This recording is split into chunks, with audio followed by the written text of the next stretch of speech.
Hello, everyone. Hello, Hello. hello, Ren. Hello, Pis- Pistol. Pistol? Pistuel? I'm not sure. I'm sorry. I don't know how to pronounce that. But please tell us how to pronounce it so we don't look like idiots.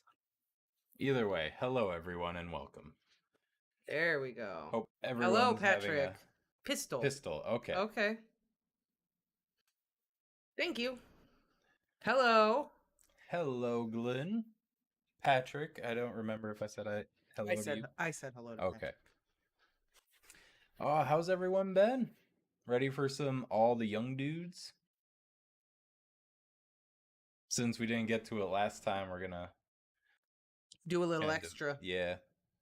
Try to sneak some in there. And Noel's off this week. He So has no- some plans, so no book club, which So means even more all the young dudes. all the young dudes for what? An hour and a half? Two and a half? 2.5 hours. 2.5 hours. Thank you. Jesus. We're gonna make some decent headway. We're gonna Finally. get through some real all the young dudes and get rocking and rolling. Speaking of which, to help us get caught up, what did happen the last time with all the young dudes? It actually has been quite a while. Last time Lupin kissed Sirius. Oh, that's right. That did just happen last time. I thought that that happened a while ago. That's right, because it got really good. Mm-hmm. And Sirius seemed to really like it. He kissed him back. Oh, Ren on chapter 29. So I feel like it's gonna be kind of like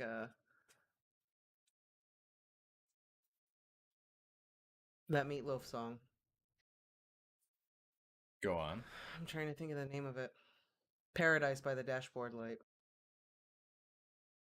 I don't remember that one. Well, she's like, do you love me? Will you love me forever? Do you need me? Will you make me happy for the rest of my life? And then he's like, let me sleep on it. Yep. Baby, baby, let me sleep on it. I know that song. I just didn't know the name of it. Yeah. I feel like that's Remus. Do you love me? Will you love me forever? Do you need me? And then Sirius is going to be like, let me sleep on it. Baby, baby, let me sleep on it. Do, do, do, do. If they ever turn this into a musical, they'll definitely have to use that. They gotta put that in there. Queen, gotta love Queen. Pistol, I'm glad you like Bailey. Yes, thank you. We like Bailey too. He's okay. Even though he can be a bit crazy, he's very active today. He's not sleepy. Well, he's very active all the time. Yeah, but at nighttime he's very lazy at night. Like during the day he's usually pretty crazy, but once it hits like 7 o'clock, he just gets sleepy. He tells us when it's bedtime. That's true. If we're not in bed by a certain time, he like gets in the bed, gets down, and then comes out of the bedroom and looks at us like, "Are you coming?" At least Remus is less of life is a lemon and I want my money back.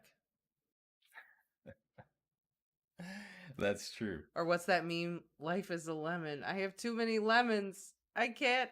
No. What is that meme? I don't know. There's a meme. I'm trying to think of an appropriate Queen song for this moment. Well, I think this entire story has been, can anybody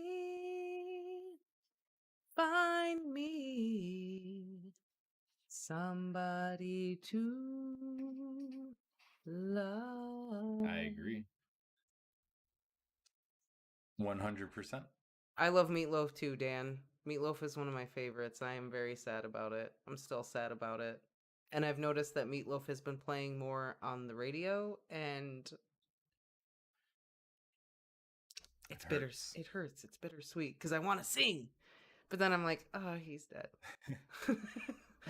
Singing makes me sad. Yeah. So I'm just like crying, like, I would do anything for love, but I won't do that. No, I won't do that. It's hard. It is. It's rough. Let's skip the sad stuff. Let's see. Why don't we get into all the young dudes and see what is gonna happen? How Sirius will react the day after. Ah, yes, pour another glass. Absolutely. Maybe I should have brought the alcohol over here so I could drink some. Here's a question though. Do you think Remus is gonna blame it on the alcohol? And no, I'm not referencing the song. Then he's gonna be like, beer goggles, I thought you were merry. I think he will, depending on how Sirius reacts. Maybe Sirius will blame the alcohol first. How serious it was? How serious it was. That's funny. Well, Dan, okay. I'll go and get buddy. Oh, you convinced her.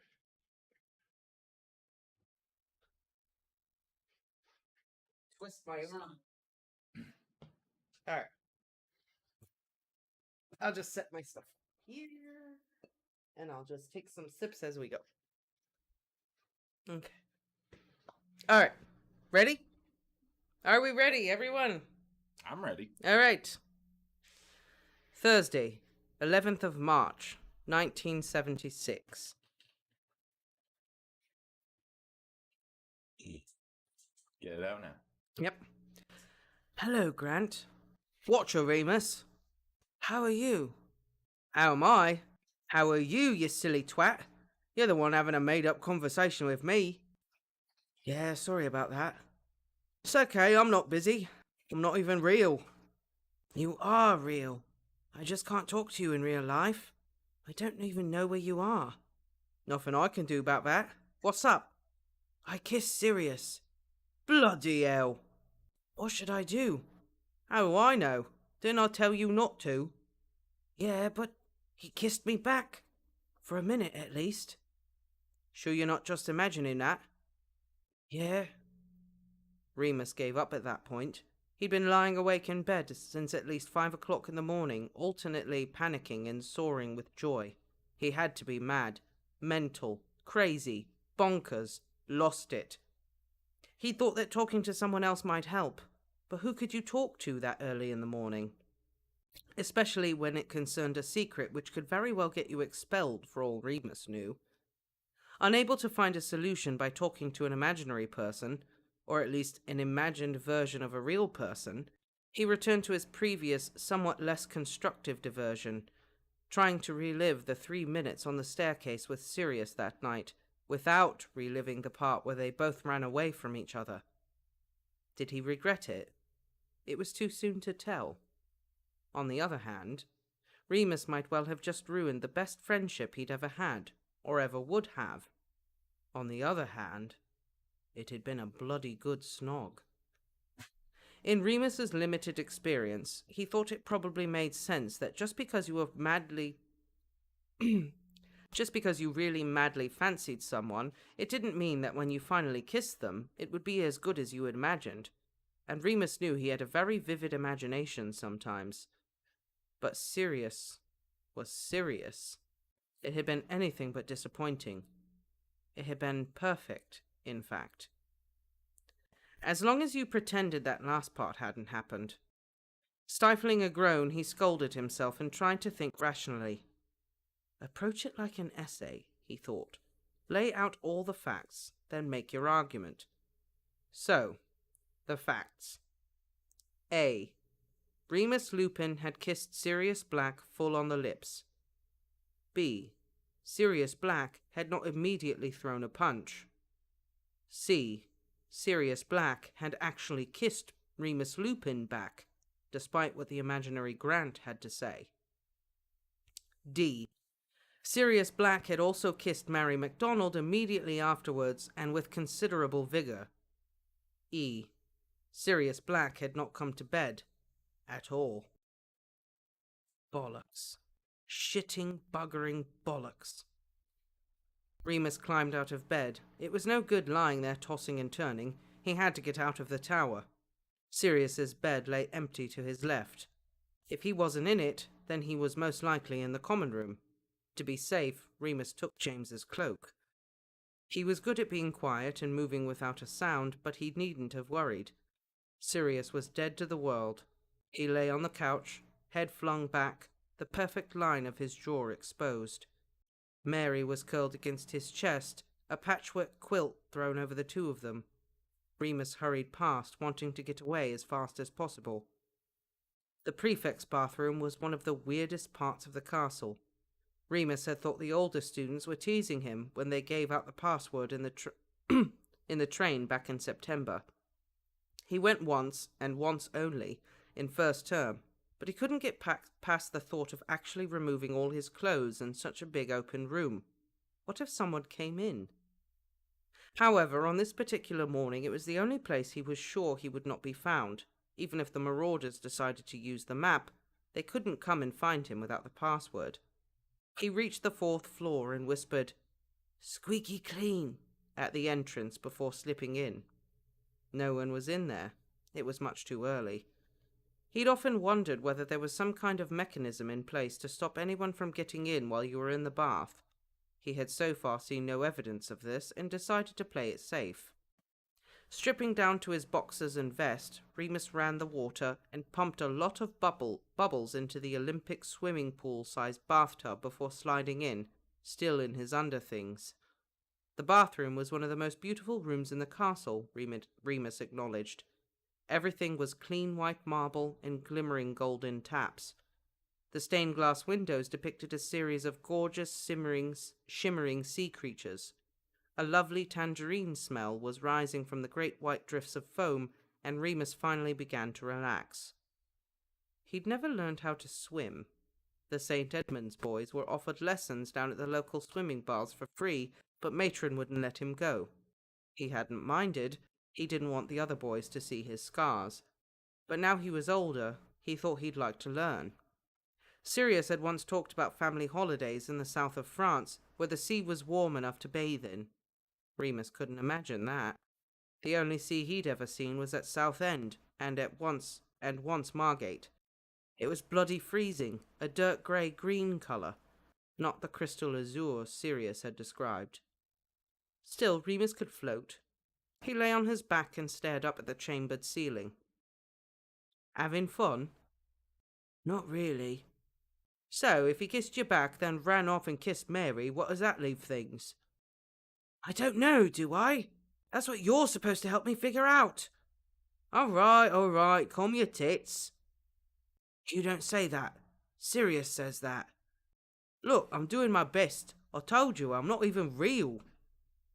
"Maybe I'm a really bad kisser." "Maybe." "The real Grant is a lot nicer than you know." "Well, whose fault is that? You're the one talking to yourself, you nutter. Find someone real to talk to." Remus sighed, frowning. Could you be a bad kisser and not know it? Probably. He didn't have enough experience to know. It hadn't felt bad. It had felt like they fit. He kissed me back. Remus knew deep down that it had nothing to do with how he'd done it. It was the very fact that he'd done it at all. He knew it, but he wasn't ready to address it yet, not even with an imaginary person. If he was being thoroughly truthful, Remus knew that Sirius had every right to run away, to be shocked, confused, or even frightened. And there was a mad kind of serious black logic behind snogging the very first honest-to-goodness girl he could find, right after something like that. Once again, Remus was confronted with the image of Sirius pressing Mary up against the mantelpiece, those hands on her waist that had been on his waist only moments before, and he kicked, involuntarily, forgetting to stay afloat.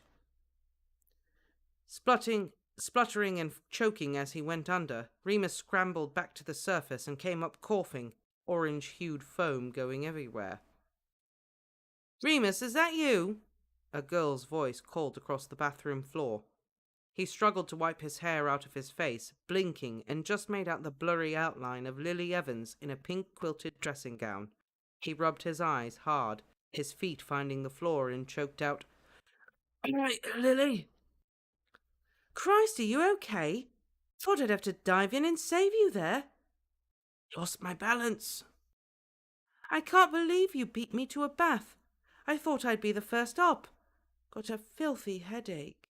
Lily rubbed her forehead with a pained expression. "Yeah, that punch was pretty strong," Remus replied, though he felt fine. "I was just getting out. Do you mind turning around?" "Oh, okay, sorry." Lily smiled, turning her back. Remus moved to the side and pulled himself up out of the warm water with some reluctance. He felt silly and girlish, asking her not to look. Sirius or James probably wouldn't care at all. Grabbing a towel, he wrapped it round himself over his shoulders rather than round his waist. That wasn't exactly manly either, but he didn't need Evans asking about his scars on top of everything else. "Okay," he said, hurrying into a changing cubicle. He heard Lily running the taps again, and a sweet lavender smell filled the room as he dried off and changed into his uniform. "So, where did you disappear off to last night?" Lily called over the noise of the running water. "We must have gone on till at least 2. Potter was so pissed." "Must have got a bit too drunk," Remus called back. "Went to bed at midnight." "Lightweight," Lily teased. He heard the taps go off and a soft splash as she got in the bath.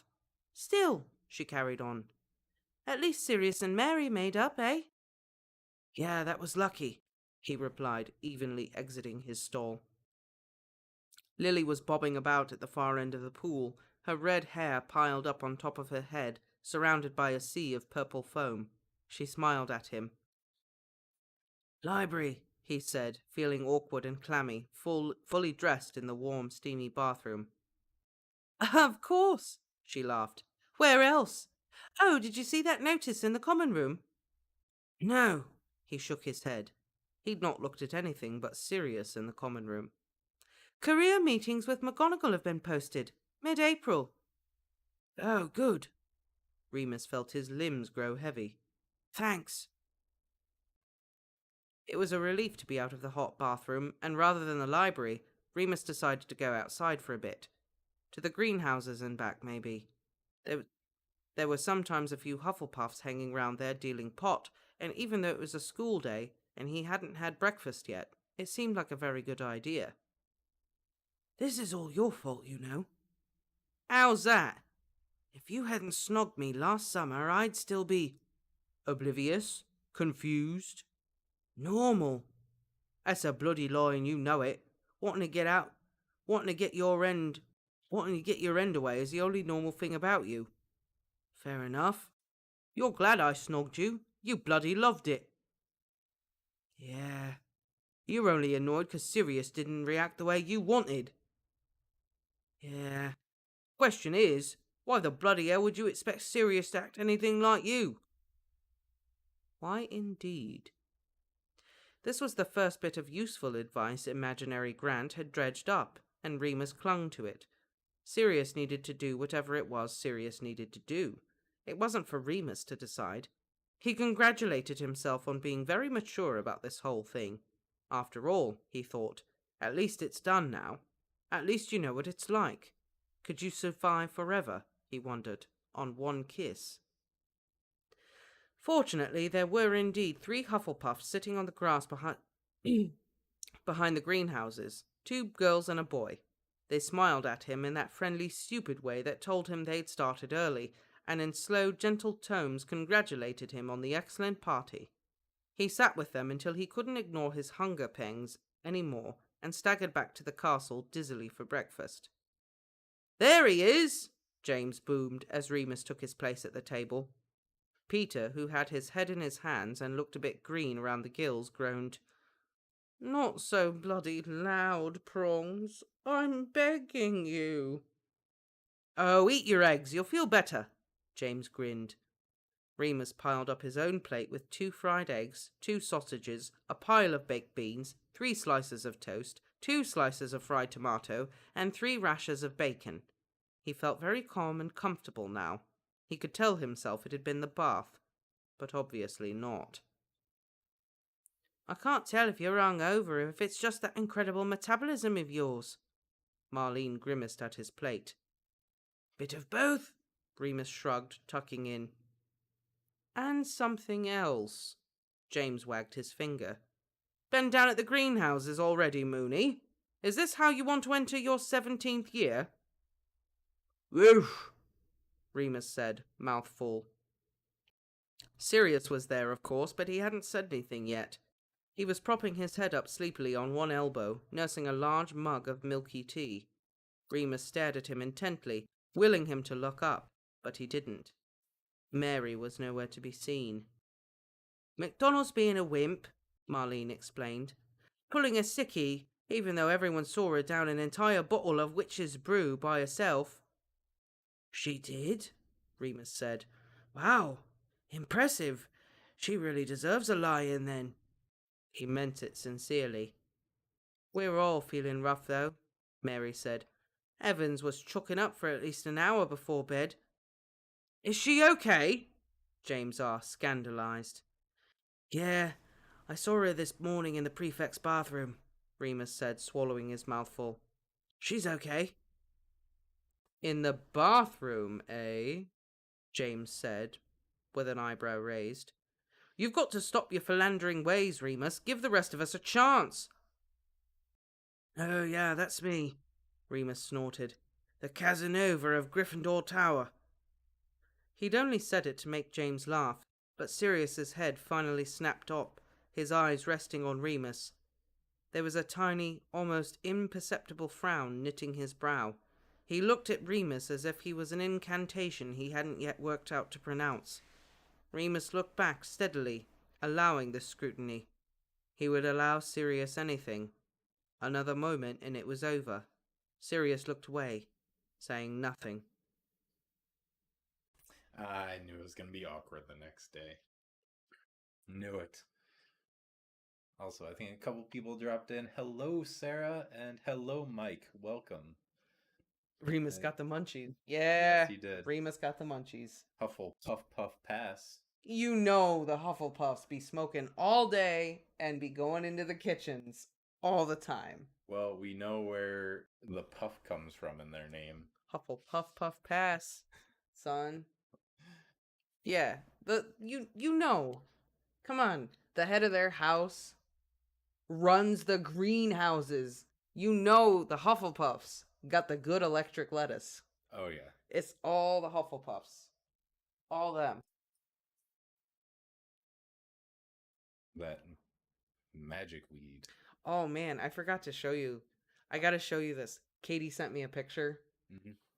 Her husband took her out for breakfast, and she sent me a picture of the full English breakfast that they got. Really? Yeah. Oh, nice. And it was beautiful. Smoke with Helga? Yeah, I don't think I could keep up. Not with Helga Hufflepuff. No way.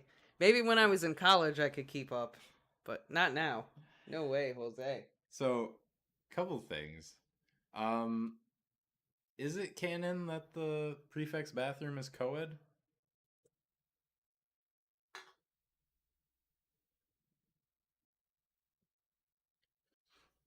Well, when Cedric tells Harry to go into the prefect's bathroom, he just says the prefect's bathroom. Mm. He doesn't say the boys' prefect's bathroom.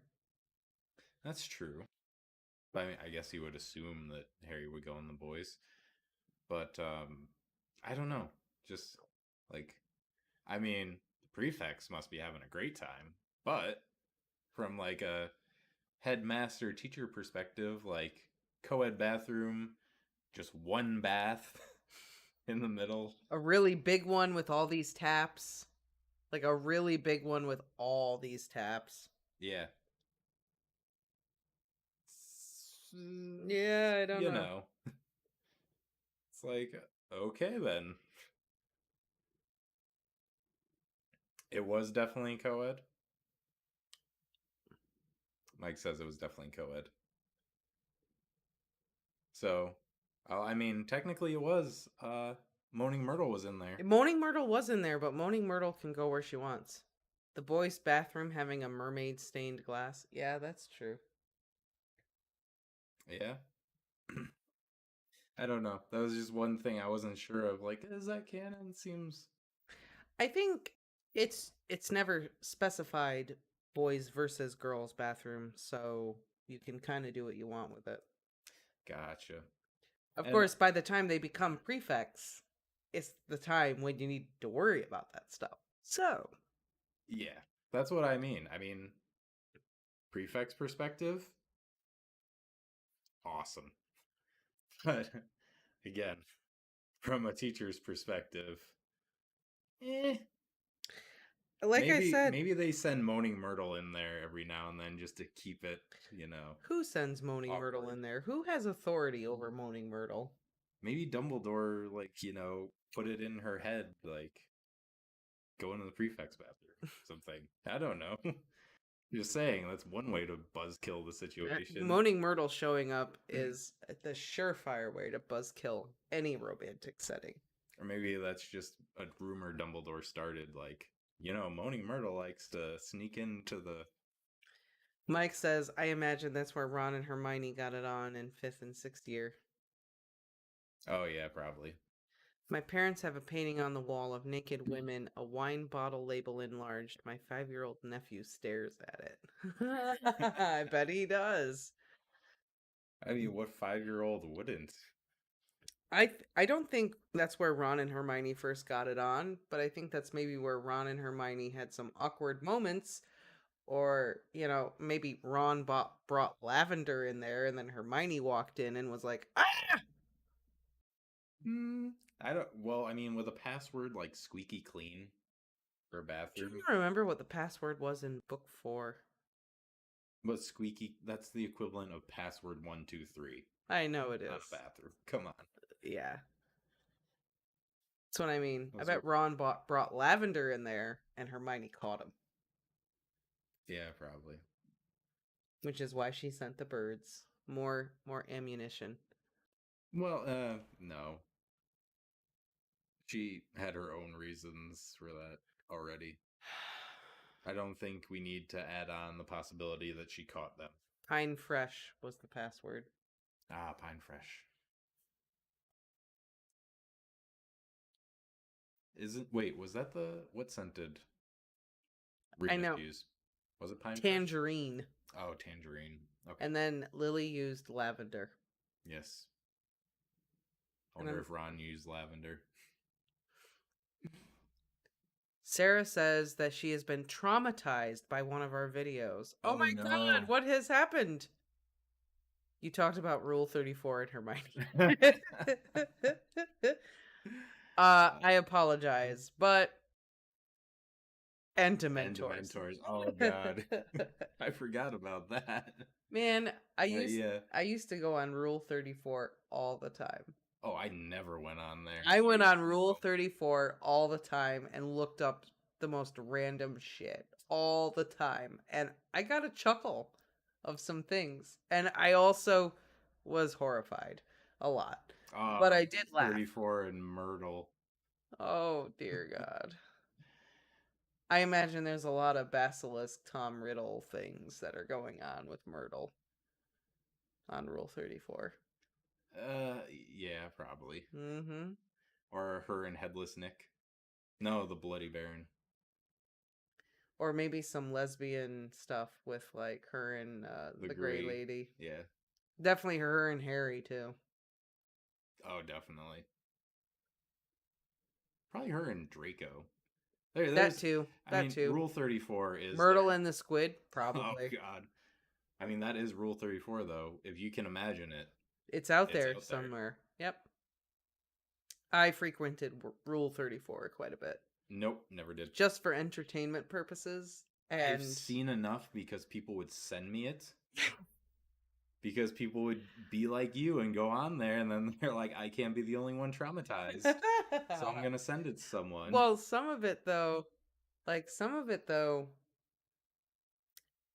as a person who is a pinup girl artist, mm-hmm. I would get ideas on there. Because I would look and see how other artists draw girls. Okay, So fair it enough. was also So it was educational. research for you. Part of it was research because I would see how other people draw girls, and I would just kind of get some interpretations, and also how other people draw lingerie and different things. So like Rule 34 was educational as well as entertaining. Did you ever contribute to Rule 34? No, I have not. Okay. But I am willing to take pinup girl commissions if anyone is interested in a pinup girl. Well, you should post some of your I will do that. works I should post some of my so pinup people girl can works. know what they be getting. That's true. I think I'm pretty good at it. And I don't discriminate. That so makes sense that you would be appreciative of pinup. I love pinup girls. I love pinup girl artwork. I'm a huge fan. I'm very much into the pinup thing, and I enjoy drawing them. So, yeah. Yeah, you have a whole binder of your works. I have a whole binder of pinup girls that I've done. I did a whole like pinup girls around the world thing. I do have to say, sorry, Sarah, I know you brought it up that you were traumatized and we just went on a whole rant about it. But we are sorry that we traumatized you. Yes. Pinups are beautiful. They are. They really can be. Anyway. I wasn't sure if you were gonna say Oh, Dan, yeah, as a photographer, I'm sure, yeah, you can definitely appreciate pinups. Absolutely.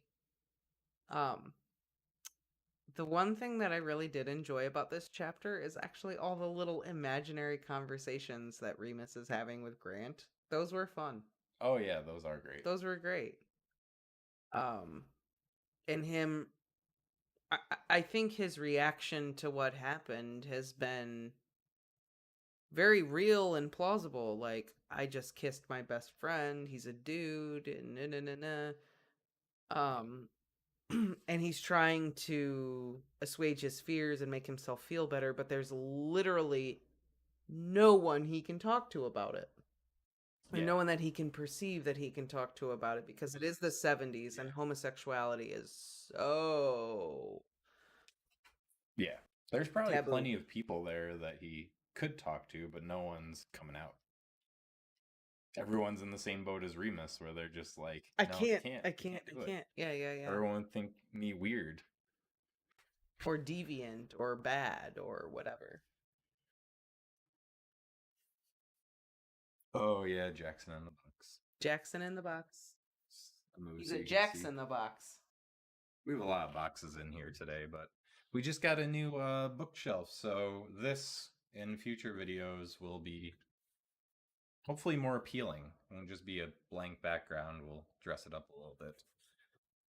That's what I'm doing after the stream, actually, is building that bookshelf. Then we can decorate. Oh no, we figured you were kind of like yanking our chain a little bit. Shall I read the next chapter? Yeah. It's 7 o'clock, so let's try and get through another one. Oh, absolutely. I mean, we have plenty of time. We're going to get through a few. This one's another song intro. But I don't know what the song is, so you want me to make up? Make up the beat. That's what you did last time. Okay. And it came out amazing, so... Alright, we're gonna make up the song. First off, let's just...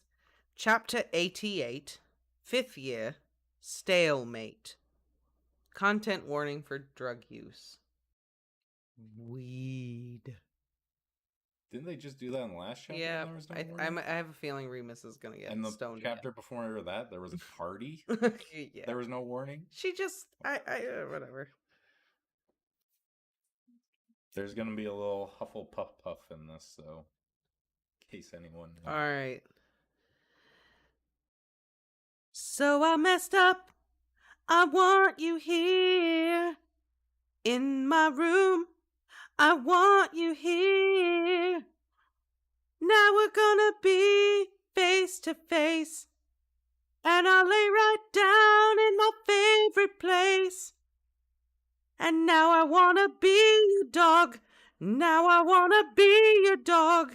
Now I wanna be your dog. Well, come on. Wanna be your dog? This That's a real song. It was made for this story, but that was great though. was it good? Meatloaf would be proud. Thank you. Because you're Backstreet Boys. Okay, here we go. Sorry, now I got Backstreet Boys stuck in my head. Tuesday, 16th of March, 1976. By the time the next full moon arrived, it became clear that Remus and Sirius had reached a stalemate. Remus had tried being indirect, catching Sirius's eye during meals or the rare evenings when they were all together. He tried hanging back in the dorm room to see if Sirius would stay behind. But no luck. Sirius's eyes never met his, and he was always the first to leave a room with Remus in it. Short of actually ambushing Sirius somewhere, which he refused to do, Remus was running out of options. The plea for another phone call with Grant was returned, with a note in Matron's neat, brutally clear handwriting on the envelope. Recipient no longer known at this address. He was completely alone. Once, Remus thought he'd come close to catching Sirius. They were leaving Charms, and James had stopped back to talk to Professor Flitwick, and Peter had nipped to the loo, so Remus and Sirius found themselves waiting alone in a busy corridor. He seized the chance, saying, "Look, about the other night." "Yeah, we were all so pissed, right?" Sirius laughed, loudly. Loud enough for people to turn around and look. "Mental! Can hardly remember half of it." Yeah, right." Remus withdrew. It was a complete lie. They both knew that. But it was one of those awful cases where neither of them was supposed to acknowledge the lie, just keep stepping over it. You couldn't push Sirius any further than he was willing to go, and he was clearly not willing to go there. Then, of course, there was Mary. If Sirius did want Remus in the same way Remus wanted Sirius, then surely the Mary thing would be over. But no. Remus was going to have to come to terms with the fact that it wasn't the Mary thing. It was his best friend's relationship, and it wasn't going anywhere anytime soon. She was everywhere he was, and more often than not, on his lap. During this time, Remus briefly flirted with the idea of legitimacy. Oh. During this time, being able to read Sirius's mind was very appealing. He soon gave up, finding it much more difficult than anything else he'd ever attempted. Plus, with his revision schedule now in full swing, he had very little time in his head for new spells. Now, on the night of the full moon, Remus sat alone in the Shrieking Shack, waiting for his friends to arrive and not sure if there would be 2 or 3. He was getting a bit paranoid, actually, but that wasn't Sirius's fault. In an attempt at escapism, Remus had been spending more and more time down at the greenhouses, spacing out and filling up with the dozy green smoke. Not ideal. Better than drinking, he supposed. Better than getting detentions for stupid pranks. He smoked that particular day to calm his nerves around the moon, and to see if it had any effect on his transformation pains, though goodness only knew what a stoned werewolf would be like. A sharp pain seared his shoulder blades, and he gasped with surprise. Well, that was that experiment done with. "Evening, Moony." The door opened, and James poked his head round. "It's starting." Remus clenched his jaw. "Hurry up, get in." James quickly transformed and was followed into the room by a large brown rat and a big black dog. Remus closed his eyes, relieved. The night of the full moon was no different from any other they'd had so far. As animals, they were less conscious, or perhaps just less concerned by their more human problems. The wolf only wanted to run and hunt, to roll about in the undergrowth and chase the black one and play fight the big one. The next morning he felt refreshed and invigorated. Or at least he would have if it weren't for the bone-crushing agony of returning to human form. Some things never changed. The Marauders crept out, only 20 minutes or so before Madame Pomfrey appeared to take Remus back to school. In the hospital wing, she gave him his usual deep sleep potion, and he did not open his eyes until well after midday. There was always going to be a problem, he'd realized lately. No matter how much his monthly transformations had improved, he still lost so much time. He'd already checked and found that the May full moon did not coincide with any exams. This seemed very odd to him until he realized it must have been orchestrated this way by Dumbledore or McGonagall. He found that a bit embarrassing. Didn't they know he'd sat through classes before with his blood boiling and his muscles aching? That he'd finished essays after being up for 2 days, head throbbing and so tired he'd only had adrenaline left for fuel. And he had still beaten half the class. He could do it. They just had to let him. How would he ever get a job after school if he couldn't be seen to be keeping up? When Remus opened his eyes around 4 o'clock, he was very surprised to see Sirius there, alone. "Morning, morning," he smiled softly, a trace of anxiety still clinging to his features. That might not be because of Remus. Sirius was often anxious these days. If Snape was Remus's malevolent shadow, then Regulus was Sirius's. It seemed even if you left the Black family in everything but name, you were never truly free of the sense of obligation, or the guilt. That could be the case with all families, Remus reflected. He wouldn't know. "Morning," he nodded back, pulling himself up. "Good night, wasn't it?" "Yeah, great," Sirius nodded, eager for some familiar territory. "Can't believe we found that waterfall. Prongs reckons there's a cave behind it. Told him if there is, then a troll probably lives there. They like caves, don't they?" "They do, yeah." It wasn't awkward, exactly. They chatted like this all the time. But they didn't usually struggle to keep a conversation going. Quite the opposite, in fact. Sirius was looking at the ceiling when out of the blue he said, "We're okay, aren't we, Moony?" His voice was small. "Course," Remus said hurriedly. "Because you, James, Pete, you're my best mates." "Yeah, you're my best mate. You all are." "Okay, good." Sirius looked relieved, and Remus was glad he'd said the right thing. But his face seemed to grow troubled again. There's Mary just now, too." "Mary," Remus repeated. "Yeah, I said I'd go and meet her. Pete'll be along in a bit." "No, it's fine. Once Madame Pomfrey's back, she'll probably let me out. I'll see you this evening?" "Yeah, course." Sirius grinned, looking more comfortable than he had in weeks. "We understand each other now." "See you at dinner, mate." He said this last word with an overly jocular blockiness that was very unlike him. Remus was surprised he didn't punch him on the arm or knuckle his hair.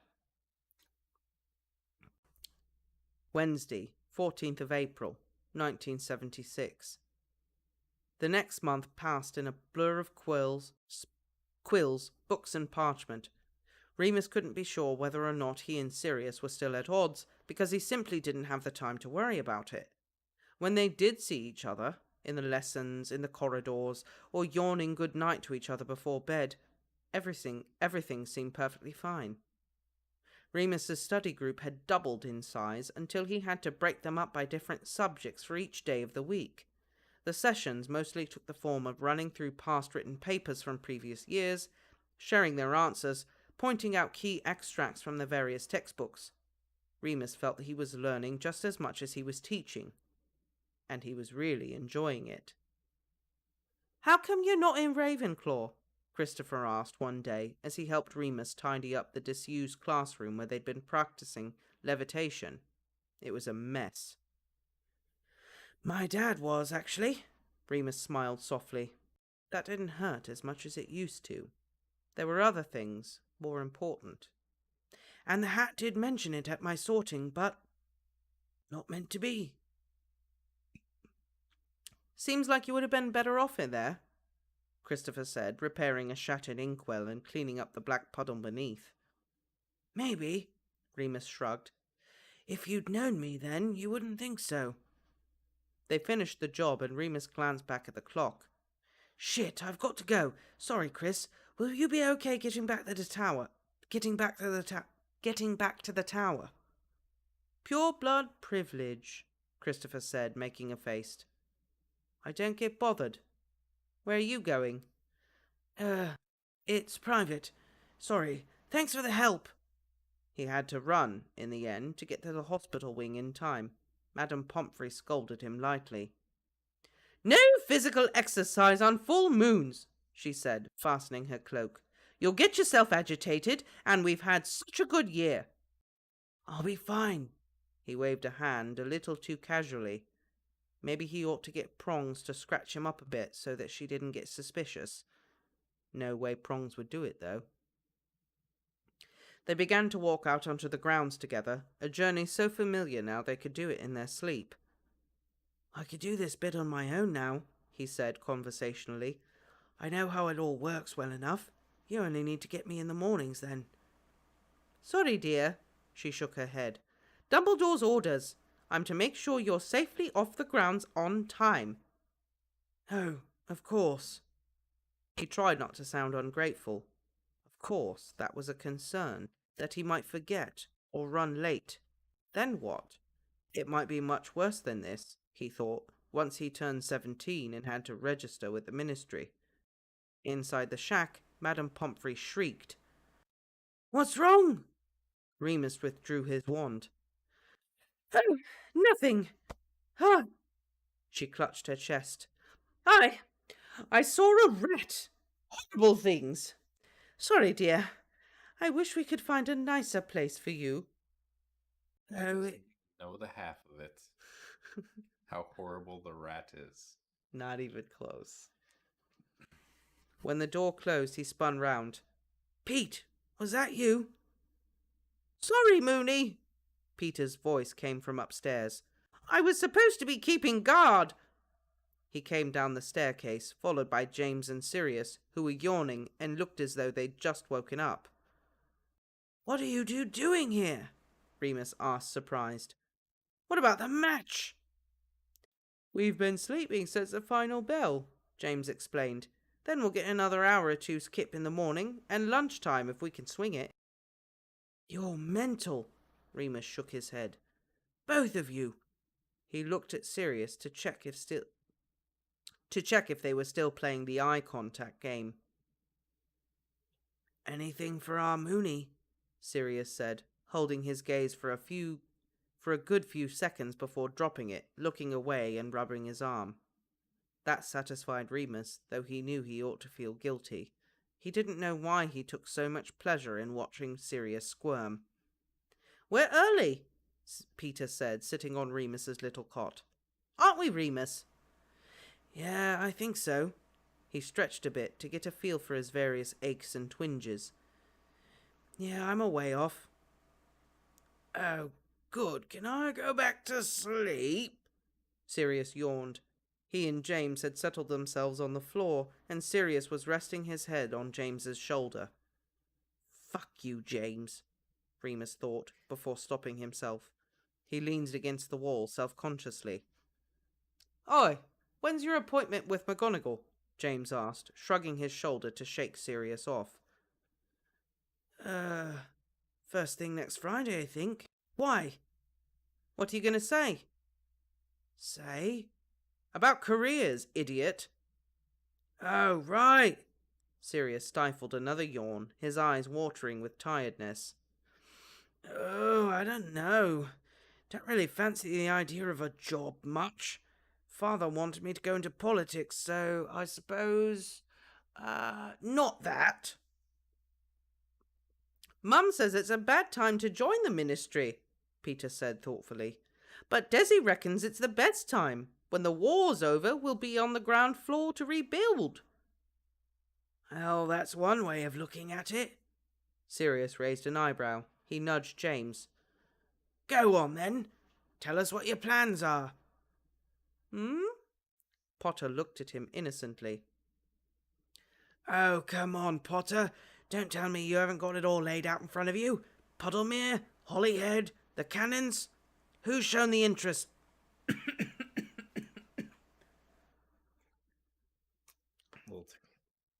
Yeah.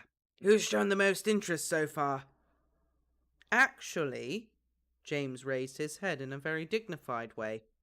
If you must know, they've all inquired, according to McGonagall.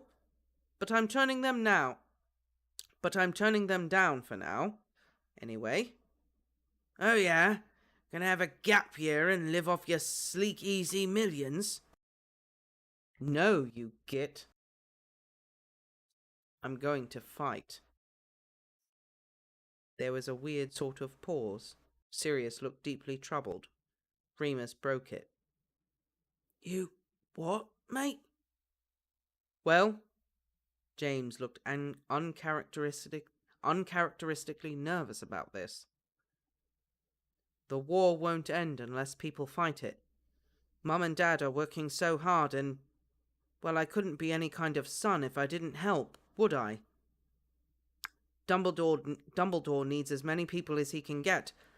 Plus, he laughed shakily, if Wormy wants a job at the Ministry, we'd better make sure the Ministry is still standing, right?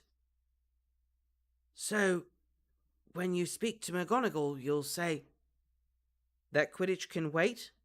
That I want to do everything I can to make sure the wizarding world is safe for everyone, not just purebloods? Yeah, pretty much, James ended simply, looking down at his hands. Quiet again. Finally, Sirius muttered, Then that's what I'll say too. Mate, you don't have to. What else am I gonna do? Retire with my uncle's inheritance and let you have all the fun? Piss off! Me too, Peter said suddenly, eager to be included. I can help. Of course you can, James beamed. You're a Marauder. That's basically the best qualification you can have. What about you, Moony? Peter gabbled, excited and bright-eyed. I'm going to... Too late. Here it comes. Shit! Change! Quick! They all leapt up, ready to take their animal forms. The last thing Remus saw clearly was his three friends, standing together, thinking about their futures. James, Mr. Inspirational over there. Mr. Harry Potter. Yes. Look at that. He's... like father, like son. I agree with Sarah. Reading that was very touching. I got a feel from that for sure. Just where he's like, nope. I'm gonna fight. Quidditch can wait. I'm just like, James. Oh my god. If only you knew. That's the tragedy of it, though, isn't it? Yeah. That's part of the tragedy of the whole thing with... I think... And Peter heard this and still betrayed him. Yeah. Even worse. I think that's the part of the story it's what's really getting me. It's not the serious Lupin romance, like, not even close. It's James and Peter and James and Sirius. It's like James that's getting me emotional. It's not Remus and Sirius, it's James. Yeah. That keeps getting me over and over and over. You know, Remus and Sirius are what you can take liberties with since it's a Wolf Star story. But I think this author has done an excellent job at fitting James into, like, the canon of the story. Yeah. And how he... how he is with Lily and Lily's interactions with him and how he feels about her and just everything about Lily and James's interactions with Peter, even James's interactions with Sirius, like that's the part that gets me all just like jeez. Which it makes me really, really curious. What happened that James just straight up did that stuff to Severus? Yeah, it raises Like, a question. Does we're seeing. I think it's going to be a situation where Jesus Severus is something's going to happen where it's going to threaten Remus or hurt Remus in some way, and James is going to see himself as like defending the Marauders. Something. I I was don't gonna know. kind of go down that vein as well, but say that he offends Lily or something, Oh, that could be. That could be. or James overhears him say something bad about Lily. Yeah, Dan is like James only has like 5 or 6 years left. Yeah, James died at the age of 21. That so Sarah, James died at 21. yeah, That's probably what's so incredibly heartbreaking about the death of James and Lily is that they were 21. They were super young. they were so young and so full of promise and could have done so much and been so much, and they were murdered. I think that's what it is. So we're in 5th year right now, so James turned 17 at the end of 7th year or somewhere in 7th year. So then, yeah, he's got about 5 years left. And then he's going to get murdered. Yeah.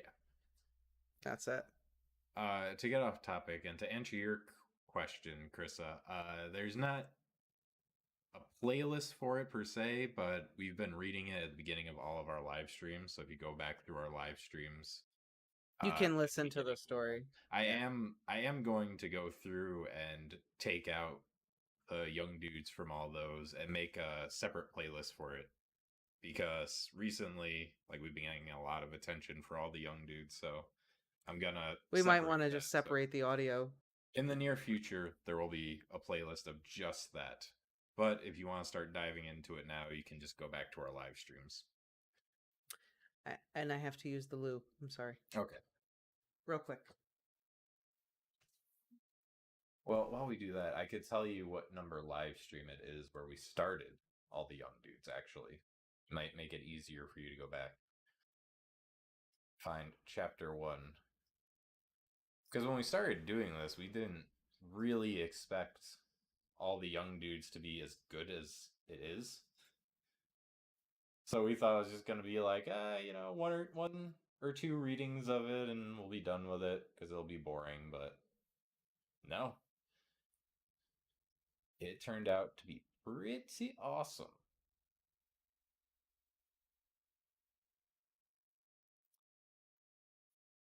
All right, here we go. So it is this one right here.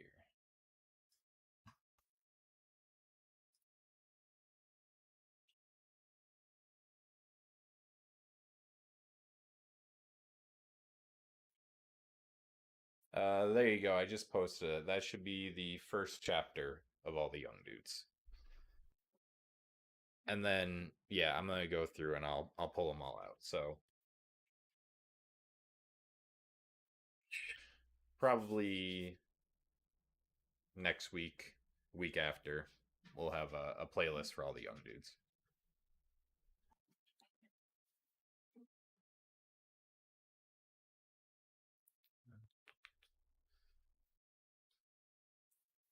Ooh, that's a good question, Dan. What if the memory isn't accurate?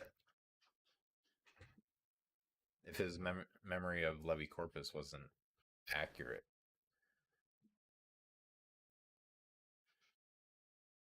And his depression kind of skewed his memory of it.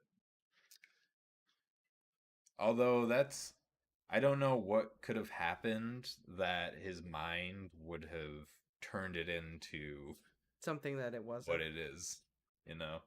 How do you go from something that may be less awful to being dangled by your ankle with your underpants showing to everyone in front of the entire school. Yeah, I don't know, as his depression is making everything worse. Or whatever it is that Snape's got going on, his PTSD, his depression, all of his issues. But still, being dangled upside down and everyone seeing your underpants is pretty traumatizing as a child. Yeah, it is. Especially when the girl you like is front and center for The it. girl, not even the girl you like, the girl you love. The girl you love. Because honestly, Snape loves her like James loves her. Yeah, that's true. Right? You know. And to answer your question, Sarah, yeah, I think it's better than My Immortal. Yeah, I would agree with that. I would, although honestly, My Immortal was a fantastic fan fiction. It was great, but for all the wrong reasons. It was just so bad. It was good.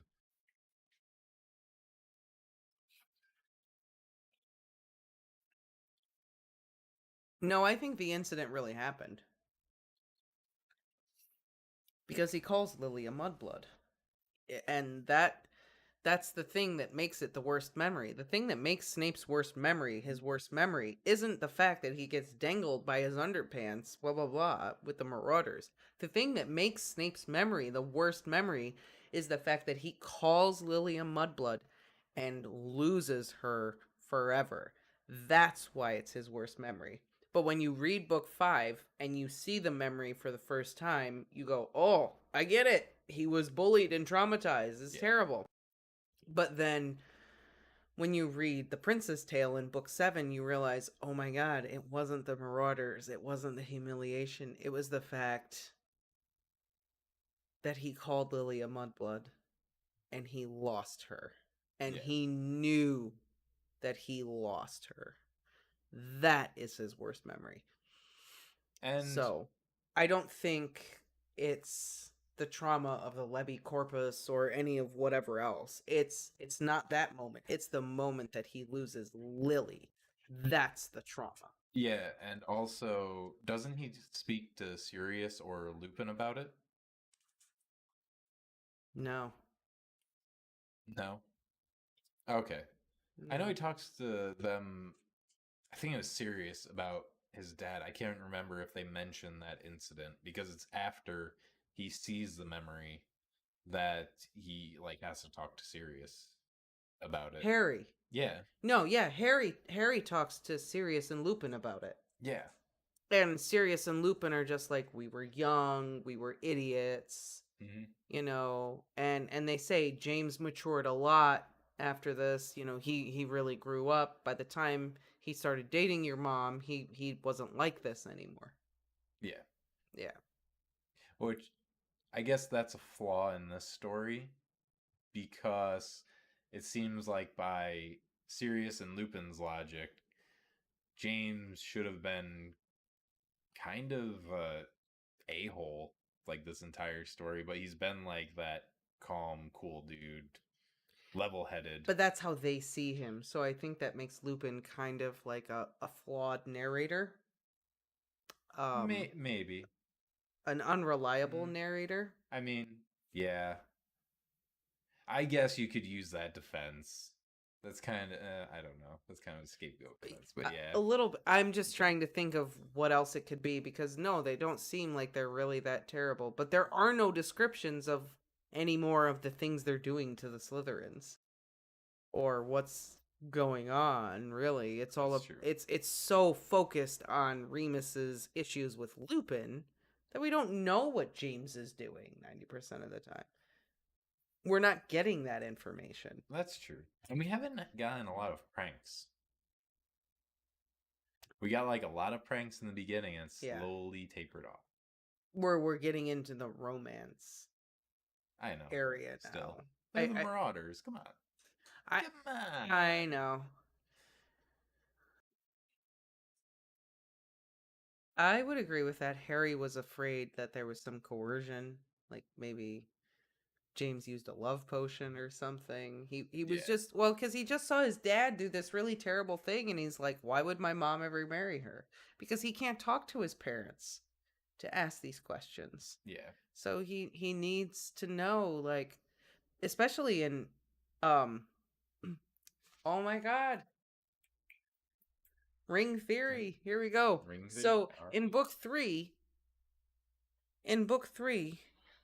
Harry thinks that it's his dad casting the Patronus, and he's got this really high opinion of his dad, and then he talks to Dumbledore about it afterwards, and Dumbledore is like, prongs rode again tonight because your dad lives in you, yada yada, and he's really proud to be his father's son.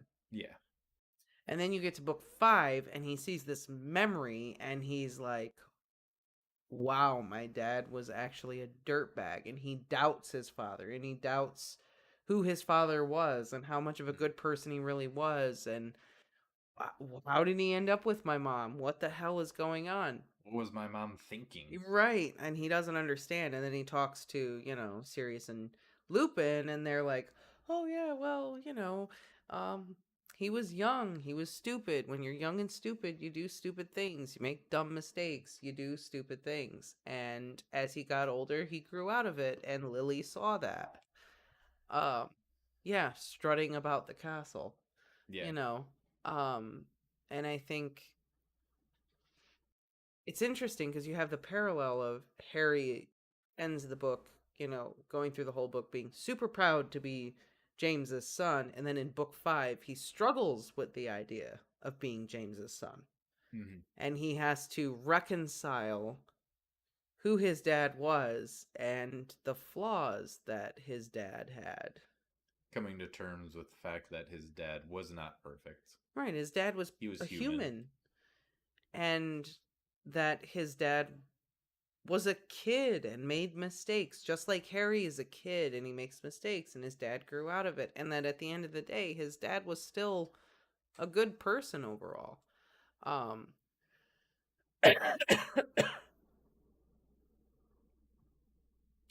So when it comes to this story, it's kind of hard to see the bully side of the Marauders just because it's from the point of view of the Marauders, and so they don't feel like what they're doing is bullying.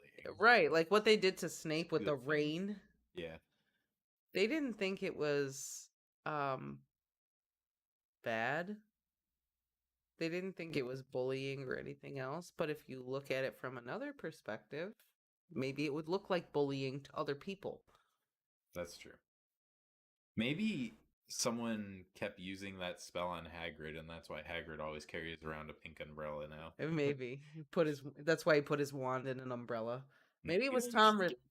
Maybe it was Tom Riddle. Maybe because they went to school together. Yeah. Maybe he's like, "You Tom, you're not gonna get me again." Is a PTSD thing. Sarah wrote the French name for Snape in her comment. He's also starting to think if he should believe Snape and his assertion about James being the worst jerk of all times. That's true. He sees the memory and he starts to think, wow, what if Snape was right? Oh, Rouge. Rouge? Mm-hmm. Is that Rouge? Wow, that was loud, Jackson. That was very loud, sir. Oh no, maybe Rouge is Roug. Either way. I don't think Rouge is Rogue. I think it's Rouge. Yeah, I think so. How do I know this? And I don't speak French. I don't spell well at all. No matter. Either way, the point is made about Harry suddenly maybe commiserating with Snape, like, wow, maybe my dad is terrible. Maybe my dad was this awful person. And then he has to go through that. And then he asks Remus and Sirius, and they're like, oh, he's this kid, he's just playing around, blah, blah, blah, blah. But it's a very accurate representation of bullying when the bullies just say, oh, we were just goofing around, we were just playing around, we didn't mean any harm. But then the person who is bullied is traumatized by the incident, scarred by the incident, compounded by what happens with Snape and Lily, right? It's true. Thank you. This is the lovely Lola. The lovely Lola. I'm surprised she hasn't been in more of our videos because she's like the cuddle cat. She is. She the sweet Lola baby. She loves bits. A little Lola. The nice Lola. Everyone thinks it's Jackson, but well, really, this is Lola. She the nicest baby. But no, I agree with that. I think whether the author was going for it or not, you could use the defense that from the perspectives, things look different. Yeah. I think that's the only reason why it doesn't seem as traumatic. Just because it's from the perspective of the Marauders. Oh, and so it's rogue? Rogue? Snape is rogue?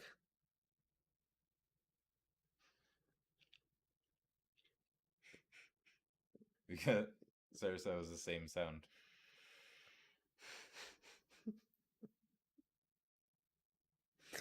That's great. I love that. I don't know why, but that makes me laugh.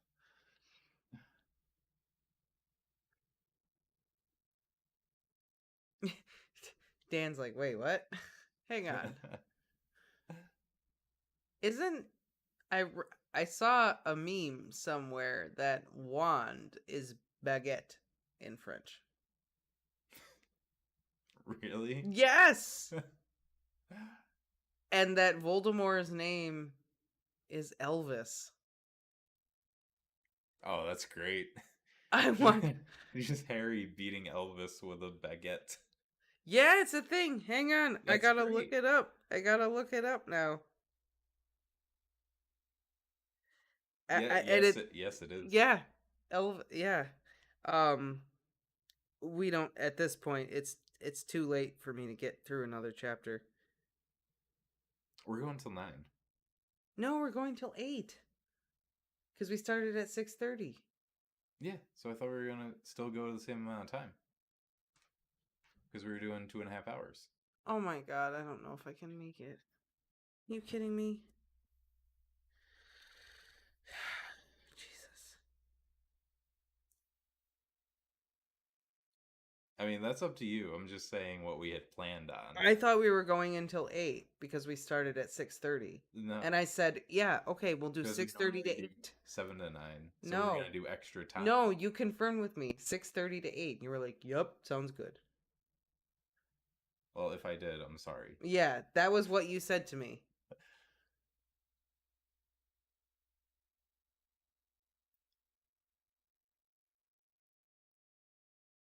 Here it is. Never forget that Voldemort's name to rearrange to Je suis Voldemort. In the French translations, they had to make his middle name Elvis. And then they said, are we going to ignore that wand is called a baguette in French? The baguette chooses the wizard, Mr. Potter. Or should I say, the baguette chooses a wizard, Mr. Potter. That's great. I gotta get the French copy now. Je suis Voldemort. We gotta get the French copies.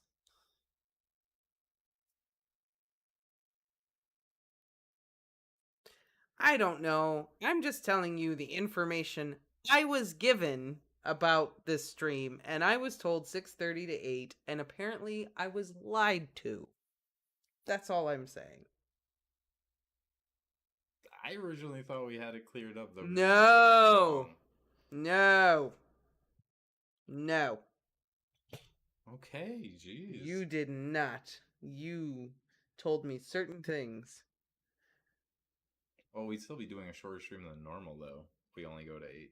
Well, so now, 8:30. well, hang on. Now I gotta find the next chapter of all the young dudes. So y'all gotta give me a minute now, because I looked up Elvis Voldemort. So you gotta hang on a second now. It was lies. I will say it was lies. Wasn't lies. It was lies. Wasn't lies. All right. Y'all chit chat for a minute. I gotta figure out what chapter I'm on now. Hang on. Give me 2 seconds. Because I exited out of the whole thing. I gotta use the loo again, and I need more water. Oh, okay. I need more water if I'm gonna keep reading. Thank God. Could you just give me more coffee, please? Yes. Thank you.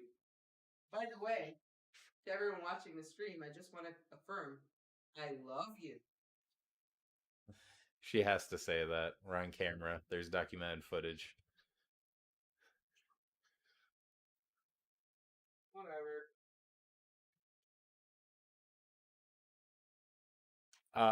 Right now it's 7:45 p.m. We're on the East Coast too, Patrick. Yeah, so we got time. What I was thinking. No, we do not know the French name. For what? Poulard. For Hogwarts. Poulard. Yeah.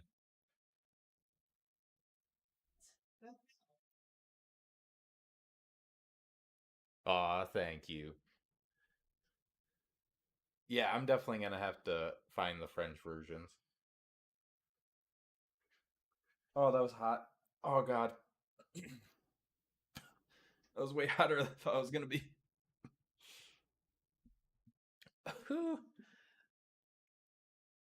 Actually, I'm curious because I know we looked them up one time on a stream. I just want to see what the covers of the French versions look like.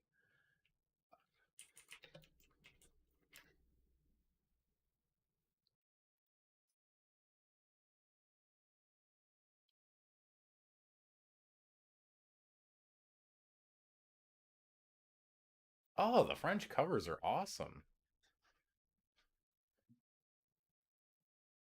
Those are cool. Yeah. Right? Yeah, those are cool. Let me see.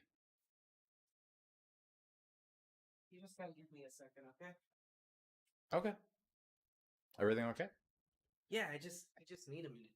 Clean up a little bit. I just need a minute to get more water. Prep for the next hour. Okay.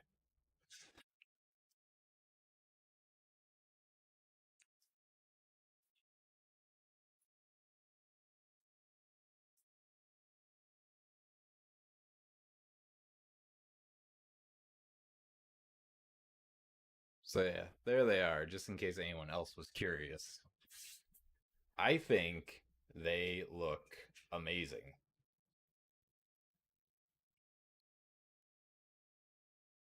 I love how just sleek they are.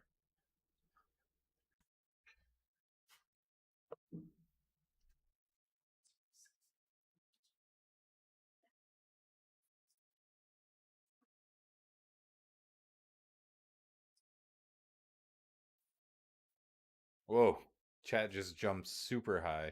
And yeah, they're like, I had it switched over from the tab, so when I came back, all the comments came up.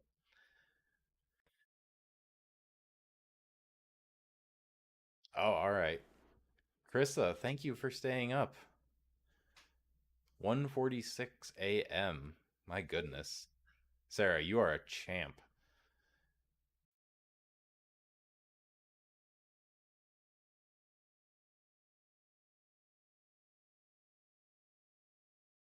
Oh, the Polish covers are awesome. We there was one point at a live stream we actually went through and we looked at all the covers. I think the Thai covers are some of my favorites overall though. And then I know we posted some images of the Japanese versions on our Instagram. Some of the illustrations in those. Oh, chef's kiss to those. Listen. Oh, where are we the East Coast of? America. Or I don't know if you were asking someone else. Let me just.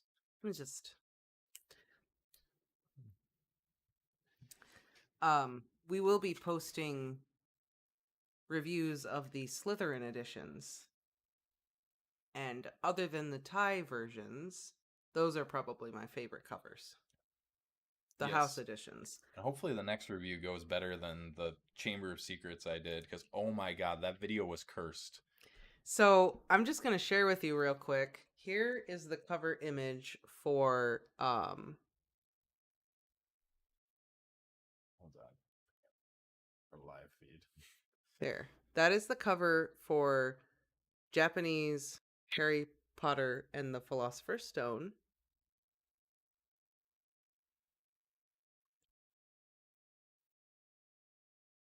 This is the cover for Harry Potter and the Chamber of Secrets, the Japanese edition.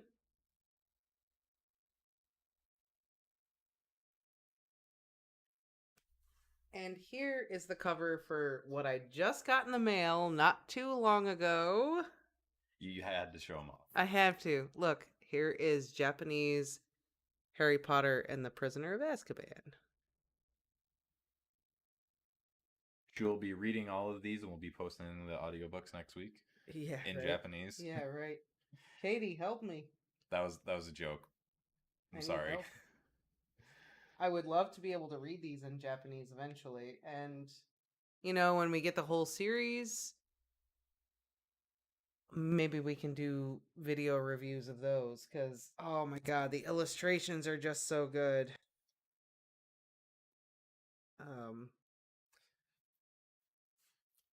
I am going to stop you there because a couple people are staying up late to hear the next chapter. Oh, okay, so let's read. All right, we'll read. We'll read. I'm sorry. Already. I'm sorry. I apologize. Yeah, with Scabbers on the front. Yeah, Scabbers is right there. Not a big fan about that little detail, but whatever. But it's... I'm kidding.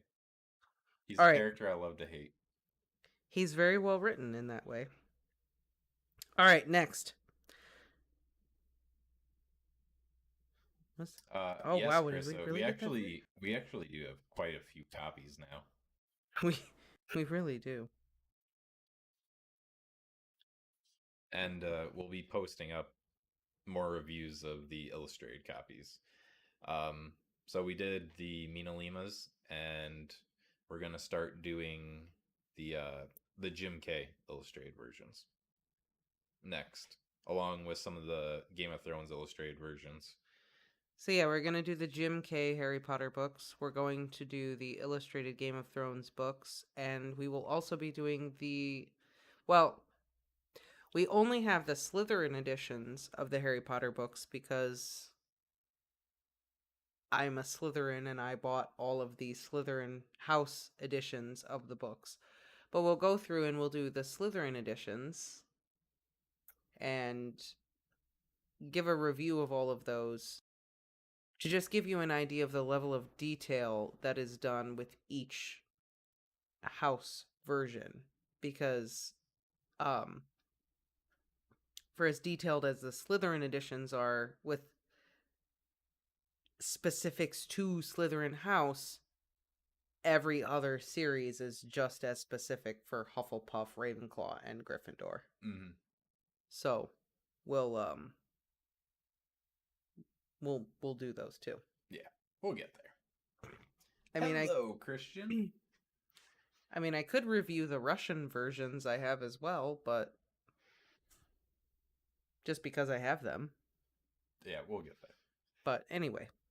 All right. Chapter 89. 5th year. The week before. Oh, and thank you, Sarah. It's a pleasure talking to you too. Friday, 23rd of April, 1976. Good afternoon, Mr. Lupin. Professor McGonagall smiled as he entered her office. Good afternoon, Professor, he replied politely, sitting on the chair opposite her desk. All ready for your exams? I think so. I have every faith in you. She smiled. McGonagall's smile McGonagall's smile was given only when she felt the situation deserved it. For this reason, Remus smiled back. The middle-aged witch looked down at a pile of parchment smoothed out before her. Notes from his other professors, perhaps. She cleared her throat, looked up and smiled again. You've received consistently strong results during your time at Hogwarts. Not the whole time, he murmured, thinking of those wasted months in first year. You're a prefect, McGonagall continued. A generally well-behaved, thoughtful young man. You seem to excel in your charm work and history, and I hear you've even gathered some pupils of your own. I don't mind helping out, he explained, embarrassed, if people get stuck. An admirable quality, Mr. Lupin. Thanks. So, she said briskly, with all of these good things in mind, have you given any thought to a career to pursue once you've completed your education? He was nervous, he realized, more nervous than he'd ever expected to be.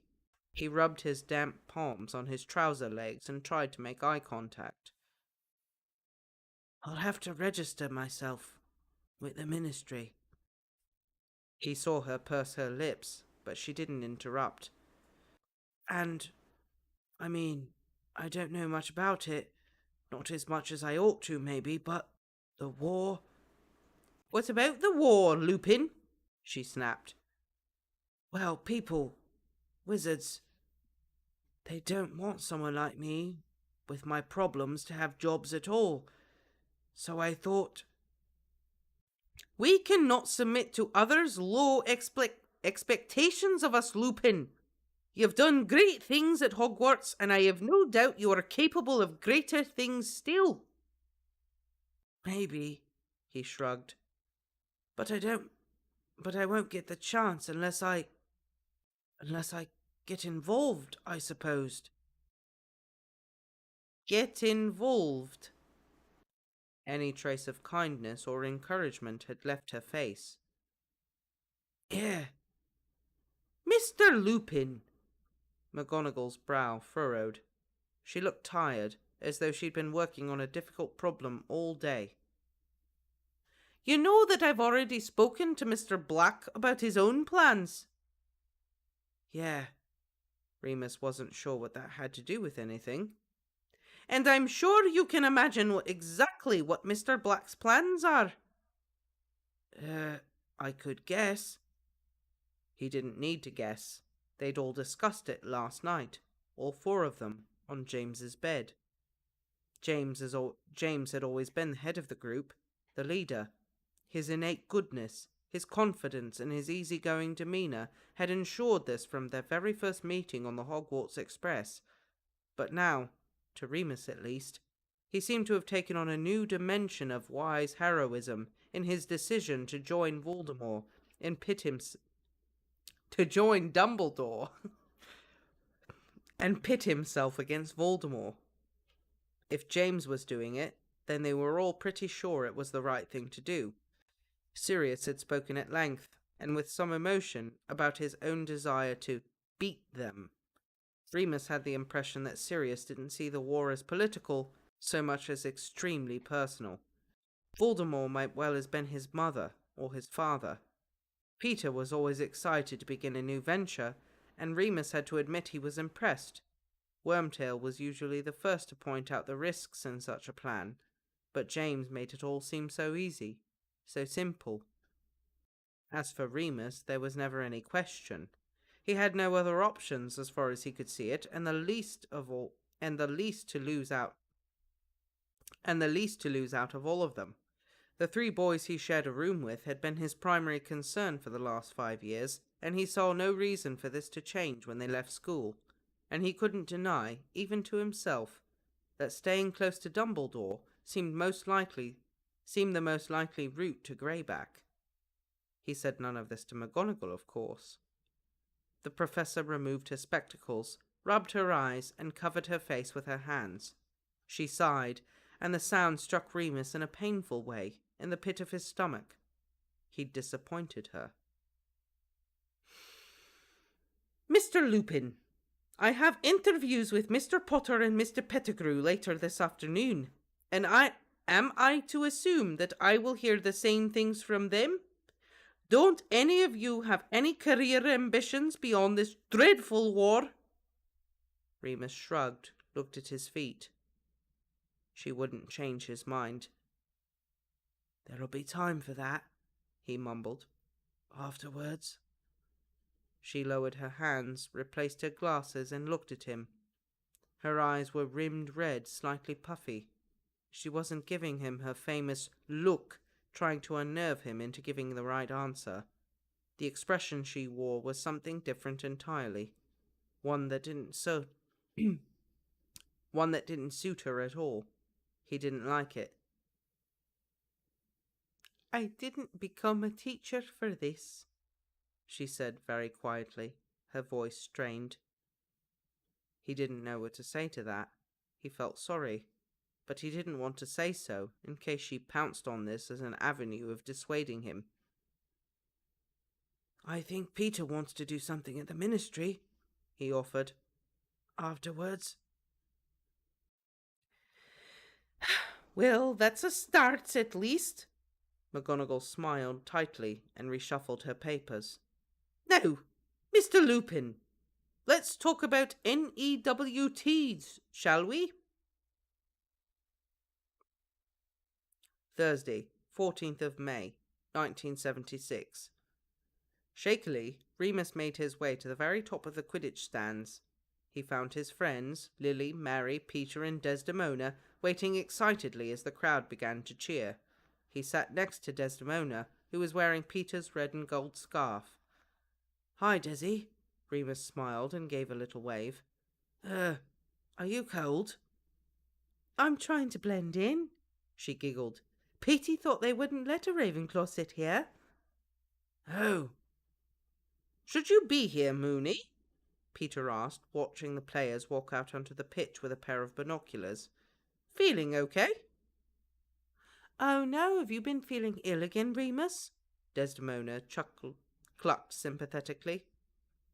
Oh, Remus was just, Peter stammered, realizing his mistake. Out by the greenhouses, Remus said blandly. I'm stoned out of my mind. He was stone cold sober, but Desdemona was an innocent sort of girl. Okay. She smiled politely, but inched away from him slightly. He'd slipped out while Madame Pomfrey was in her office. He felt bad about it and would apologize later, but he had to see his friends play. They would do the same for him. It was Gryffindor versus Hufflepuff today, and the crowd braying opposite was decked out in glorious sunshine yellow.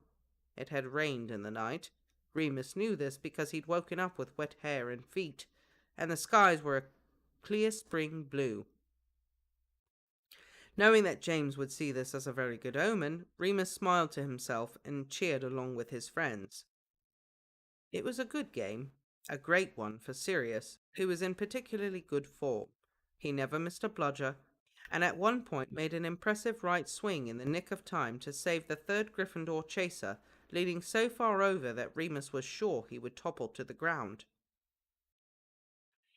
There's not going to be another party if we win, eh? Lily said over the cheers as James scored his 5th goal. I don't think we can cope with another one this close to exams. Not if James has anything to do with it, Remus said. He won't want to throw away the hours he's been putting in at the library. Library? Yeah, he's been there every day almost, Peter filled in, revising his bloody arse off. He's even got a SWAT. He's even more of a SWAT than Moony these days. I don't believe you. Lily raised an eyebrow. Believe it, Remus laughed. He's even enforced dorm rules so he can get enough sleep between exams. We have to be completely silent after 8 o'clock. Another cheer went up. The 6th goal for James, 12th overall for Gryffindor. Peter roared.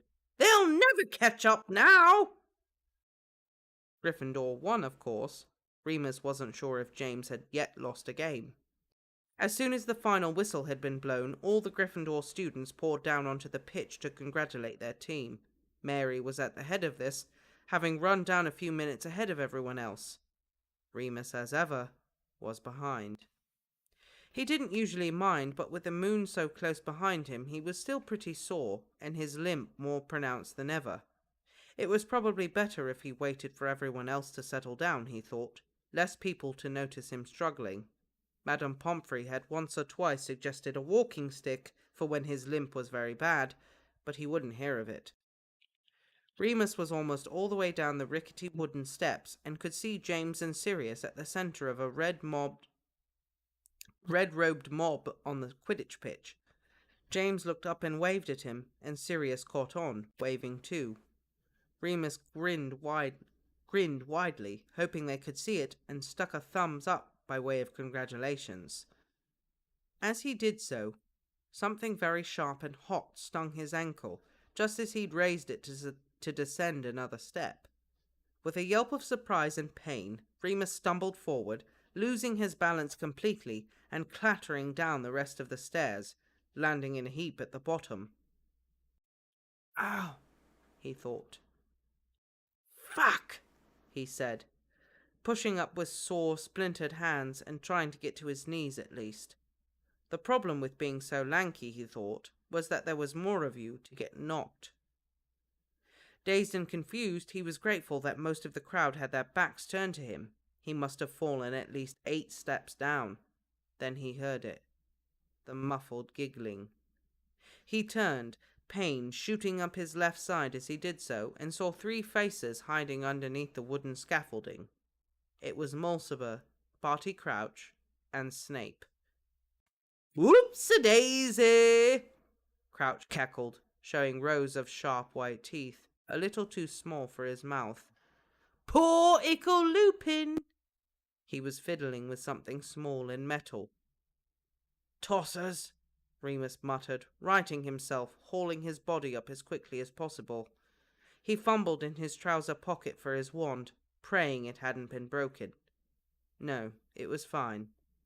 He withdrew it and pointed it between the gaps of the steps. His ankle was still throbbing, an itchy, biting pain. "What did you do?" "Don't blame us for your clumsiness, loony Lupin," Snape said coolly, stepping backwards into the shadows. "And get that wand out of my face before I report you for drawing on unarmed students." "Unarmed my arse!" Remus growled, still aiming his wand. "Expelliarmus!" But nothing happened. They really were unarmed. "What did I tell you, gentlemen?" Snape sneered at his cronies. "Loony Lupin is dangerously mad. Emphasis on the danger." Crouch was beside himself now, giggling manically as he tossed the little metal token between his hands, like some weird juggling act. Was it a sickle? No, Remus could smell it now, even as they were backing away. It must be a prefect's pin. A silver one. "Oi!" he yelled suddenly, but they just laughed and kept walking. By the time James and Sirius, who'd seen Remus stumble but not much else, reached him, the 3 Slytherins were gone. "Bloody hell, you all right, Moony?" James asked, helping him straighten up, offering an arm. "Fine, yeah, must have tripped. Stupid long legs, eh?" Remus tried to smile. Sirius was there, and he refused to mention any kind of Slytherin attack with Sirius around. He was too unstable, too reckless these days. The hot, angry itch in his ankle was driving him mad. He hoped Murtlap essence helped that too. Bloody Snape. What had he done that for? None of the 3 who'd attacked him before were prefects, so where'd they get the badge? And more specifically, why the bloody badge? 'Cause Snape knows. Because he's a stand-up guy. 'Cause Snape knows. Yeah, that too. The girls had arrived at the scene now and were making a fuss, telling Remus to sit down and take deep breaths, asking whether this or that hurt. It was no good saying that nothing hurt, after he'd just fallen head first down a flight of stairs, and it was no good saying that everything hurt, but that he'd had much worse. And all the while his mind kept running back to the sting in his ankle and the words Severus had used. Dangerous. Did he know? Or what did he think he knew? Oh, he knows. Snape knows. Snape knows. Remus, you really are awfully pale, Lily was saying. Marlene placed a hand on his forehead and he battered her away, irritated. I'm fine, he said. All right, give him some air for Merlin's sake. Sirius, who had up until now said nothing at all, suddenly burst out, pushing them all out of the way. Remus looked up, squinting through a few locks of stray hair, to see Sirius with his determined face on. He put his hands on his hips, in a very good imitation of James, delegating jobs for a prank. You lot go to the changing rooms or the Great Hall or wherever it is you're supposed to be. Moony, come on. Let's go back to the castle. We'll go by the hospital wing. Prongs, you take my broom back. Remus had almost opened his mouth to protest. He couldn't possibly go to the hospital wing, which he'd only escaped a few hours ago. Madame Pomfrey would never let him leave again once she saw the mess he got himself into against her orders. But Sirius was offering him a way out, so he took it. He accepted the offer of Sirius's arm and got up stiffly. Ah, he thought again. He'd badly bruised one of his knees, and his hip was worse than ever. He staggered slightly, but Sirius allowed him to lean into him. He was still in his crimson Quidditch robes, trimmed with gold, though he'd taken off his helmet, his hair coming loose from its ponytail. He smelled mildly of perspiration, fresh air, and grass. I'll come too, Mary chirped, getting up. She was taking her position as Queen Consort of Gryffindor, very seriously. No, it's fine, Sirius said firmly but kindly. We don't need a big fuss, do we, Moony? Come on. He gave Mary a quick peck on the cheek before leading Remus down the last few steps and off the Quidditch pitch back toward the castle. Remus pulled away as soon as he thought he could walk unassisted, and Sirius let him, but kept a steady pace so that it would take them a long time to get back. We don't have to go and see Pomfrey if you think you're okay, he said quickly. I just thought you'd like to get away from that lot. Yeah, cheers, Remus said, cautious. I know you hate people worrying over you. Yeah. Moony, how did you actually fall? You never fall over, even after a moon. Oh, I don't know. I didn't look where I was going. Sirius seemed to accept this for now, and they kept walking. It must have taken half an hour for them to make it all the way up to Gryffindor Tower. Sometimes Remus wished he was a Hufflepuff, if only for accessibility purposes. Finally there, Remus collapsed onto his bed, aching all over and completely exhausted. He hated being that way in front of Sirius. He didn't want to show any sign of weakness. I'm just going to go have a shower, all right? Sirius said quietly. Remus nodded, closing his eyes. Once the bathroom door clicked shut, he fumbled in his bedside table for the mutlap essence. He'd need more after the next moon, though this jar had lasted longer than any other he'd had, thanks to the Marauders. He raised his trouser leg and found the pinprick. Bastards. It was angry, red and raised, slightly like a mosquito bite. The skin round the puncture was turning a deep purple. The mutlap essence didn't help at all. Definitely silver, then. Remus lay down and tried to ignore the pain, allowing his muscles to relax and sleep to take over. He was still lying in this dozy, slightly feverish state when Sirius emerged from the bathroom, a waft of muggy steam and faint aftershave. Are you sleeping? He whispered so gently. Almost, Remus murmured, opening his eyes just a bit. Sirius drew the curtains closed, dimmed the light in the room. He stood just by Remus's bed. He picked up the jar of murtlap essence. What's this for? Cut yourself? No. Moony, please tell me what's happened. It's obvious it wasn't just an accident. Sirius frowned. Don't you trust me? Of course I trust you, Remus frowned back. Look, I don't need you going out for revenge, okay? It's stupid and it'll blow over. Who? 3 Slytherins. They tripped me, yanked my foot through the stairs, that's all. Cowardly gits. Best not to mention the silver.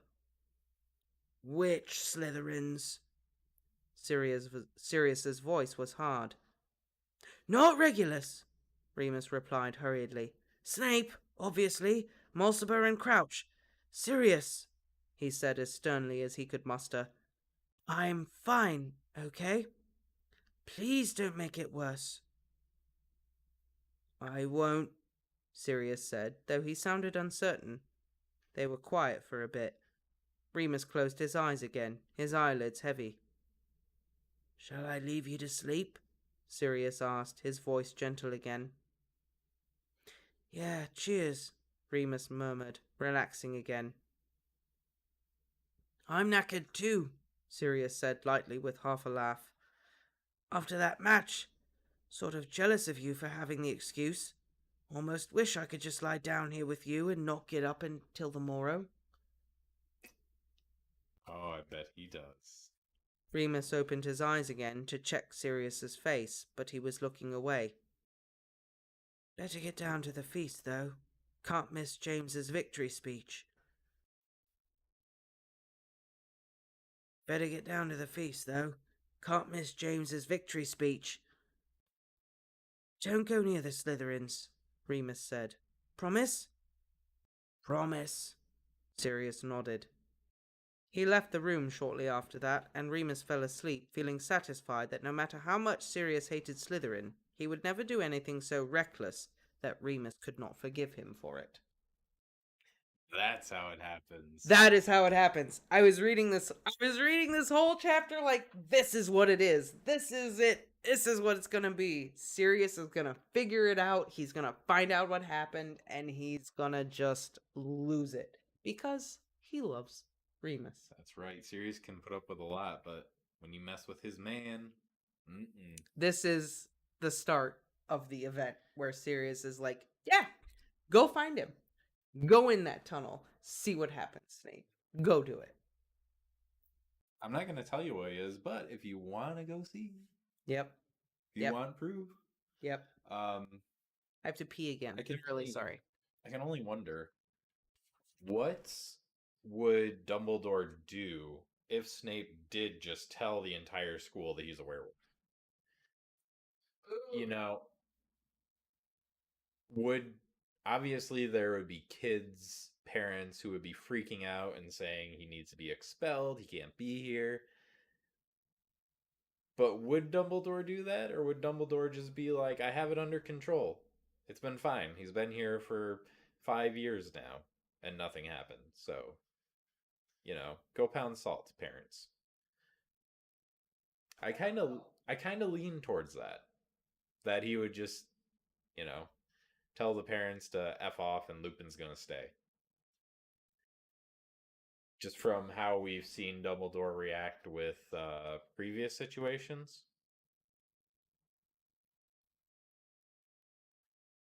What do you think? That's a hard one because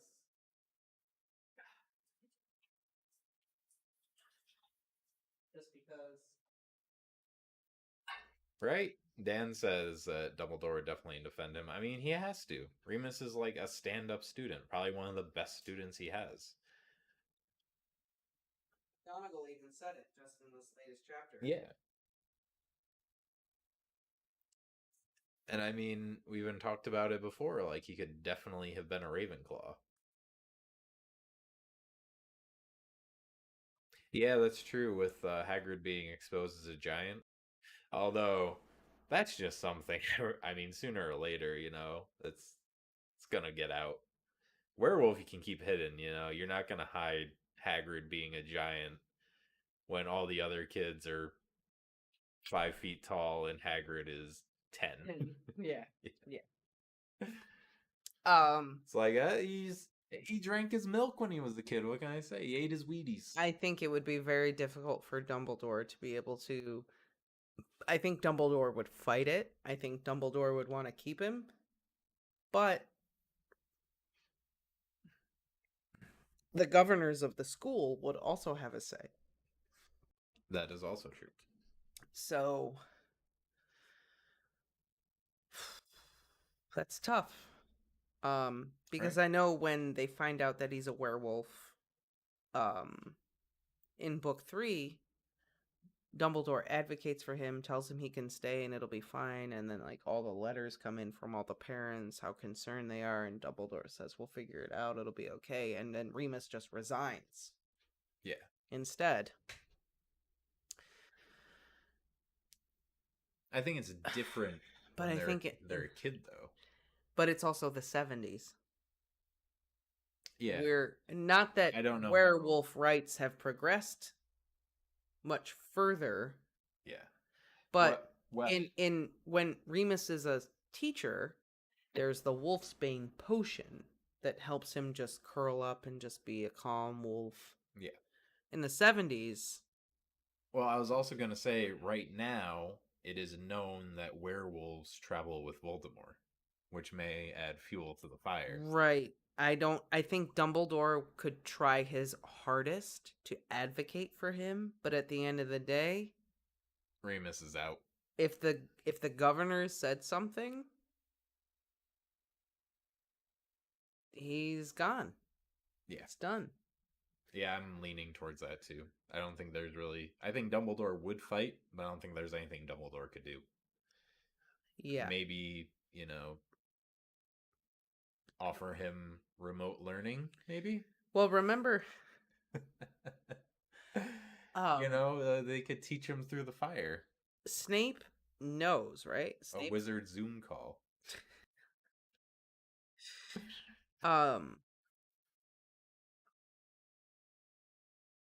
And Snape is sworn to secrecy. Yeah, I don't know.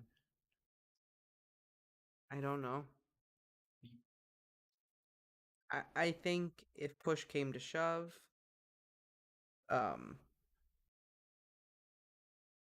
unfortunately, I think he'd be kicked out.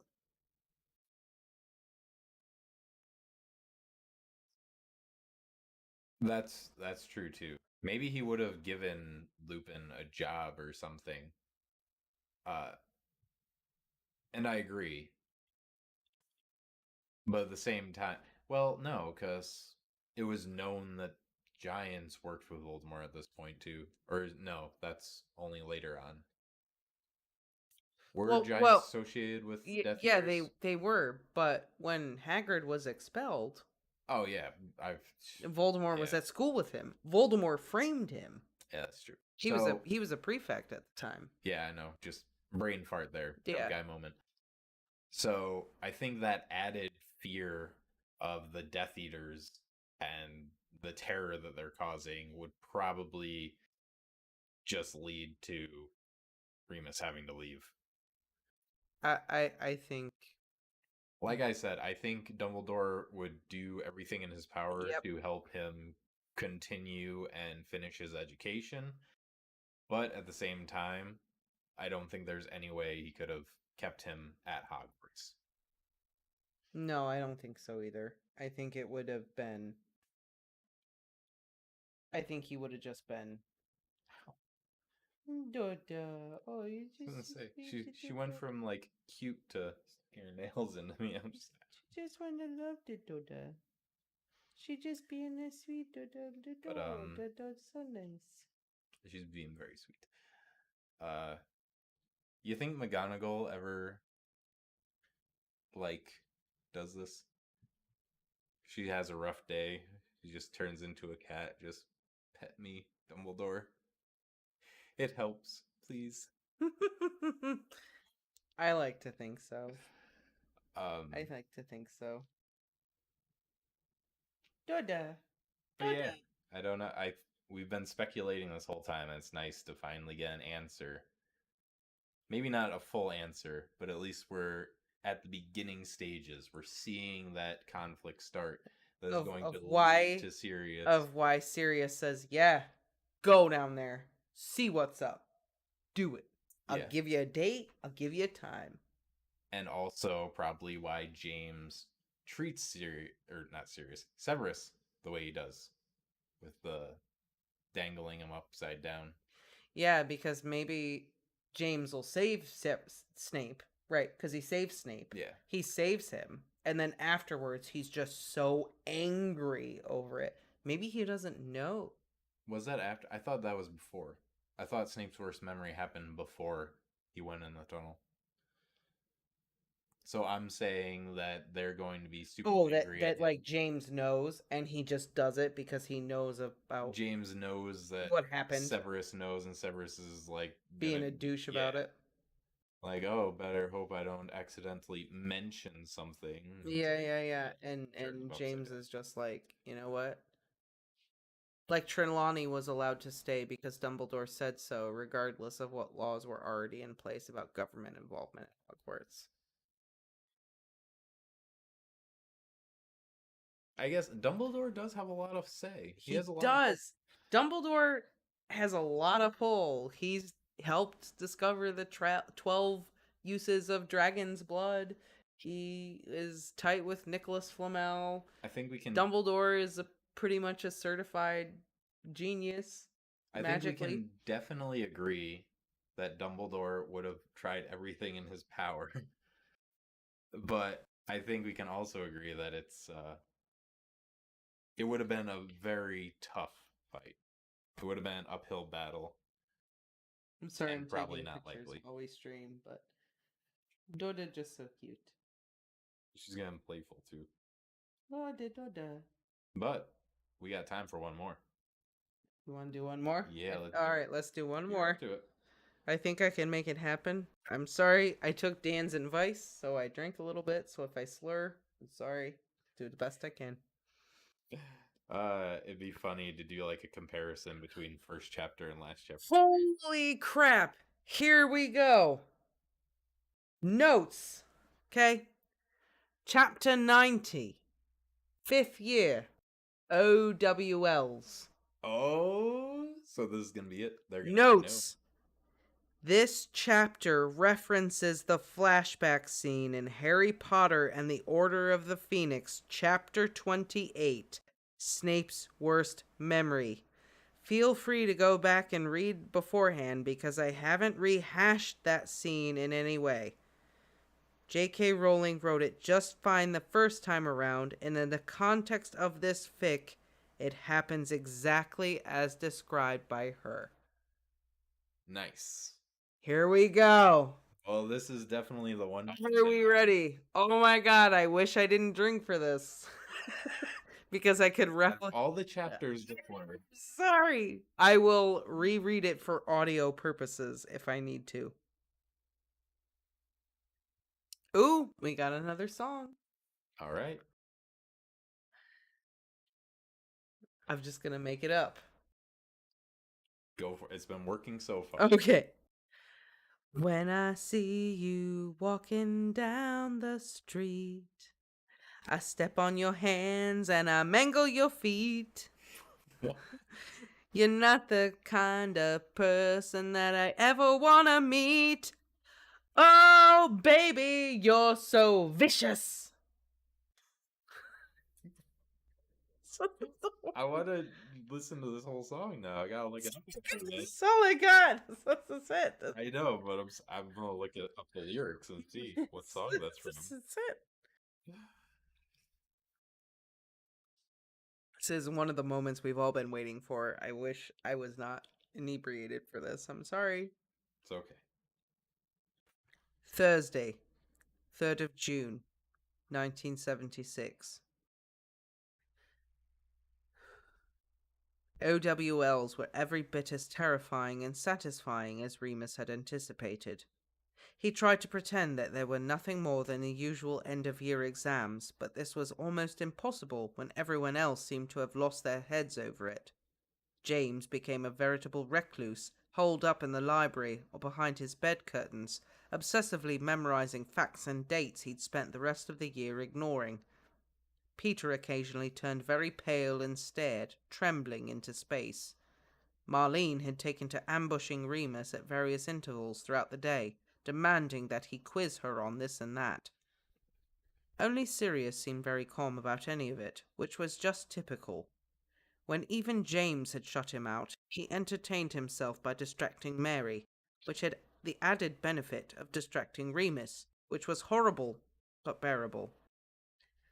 "Go and find a broom cupboard like everyone else!"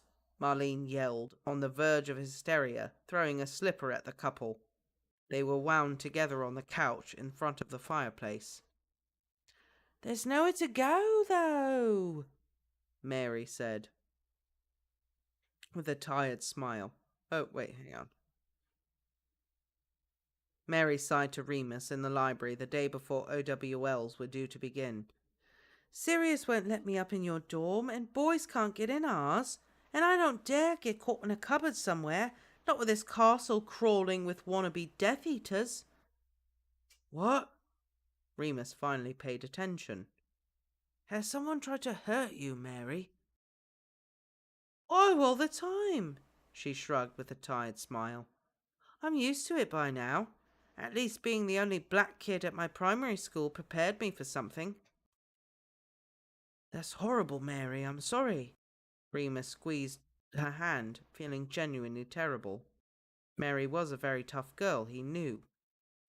You could get away with saying almost anything round her. She might throw a bit of a strop, but she'd forgive you quickly afterwards and never hold it against you.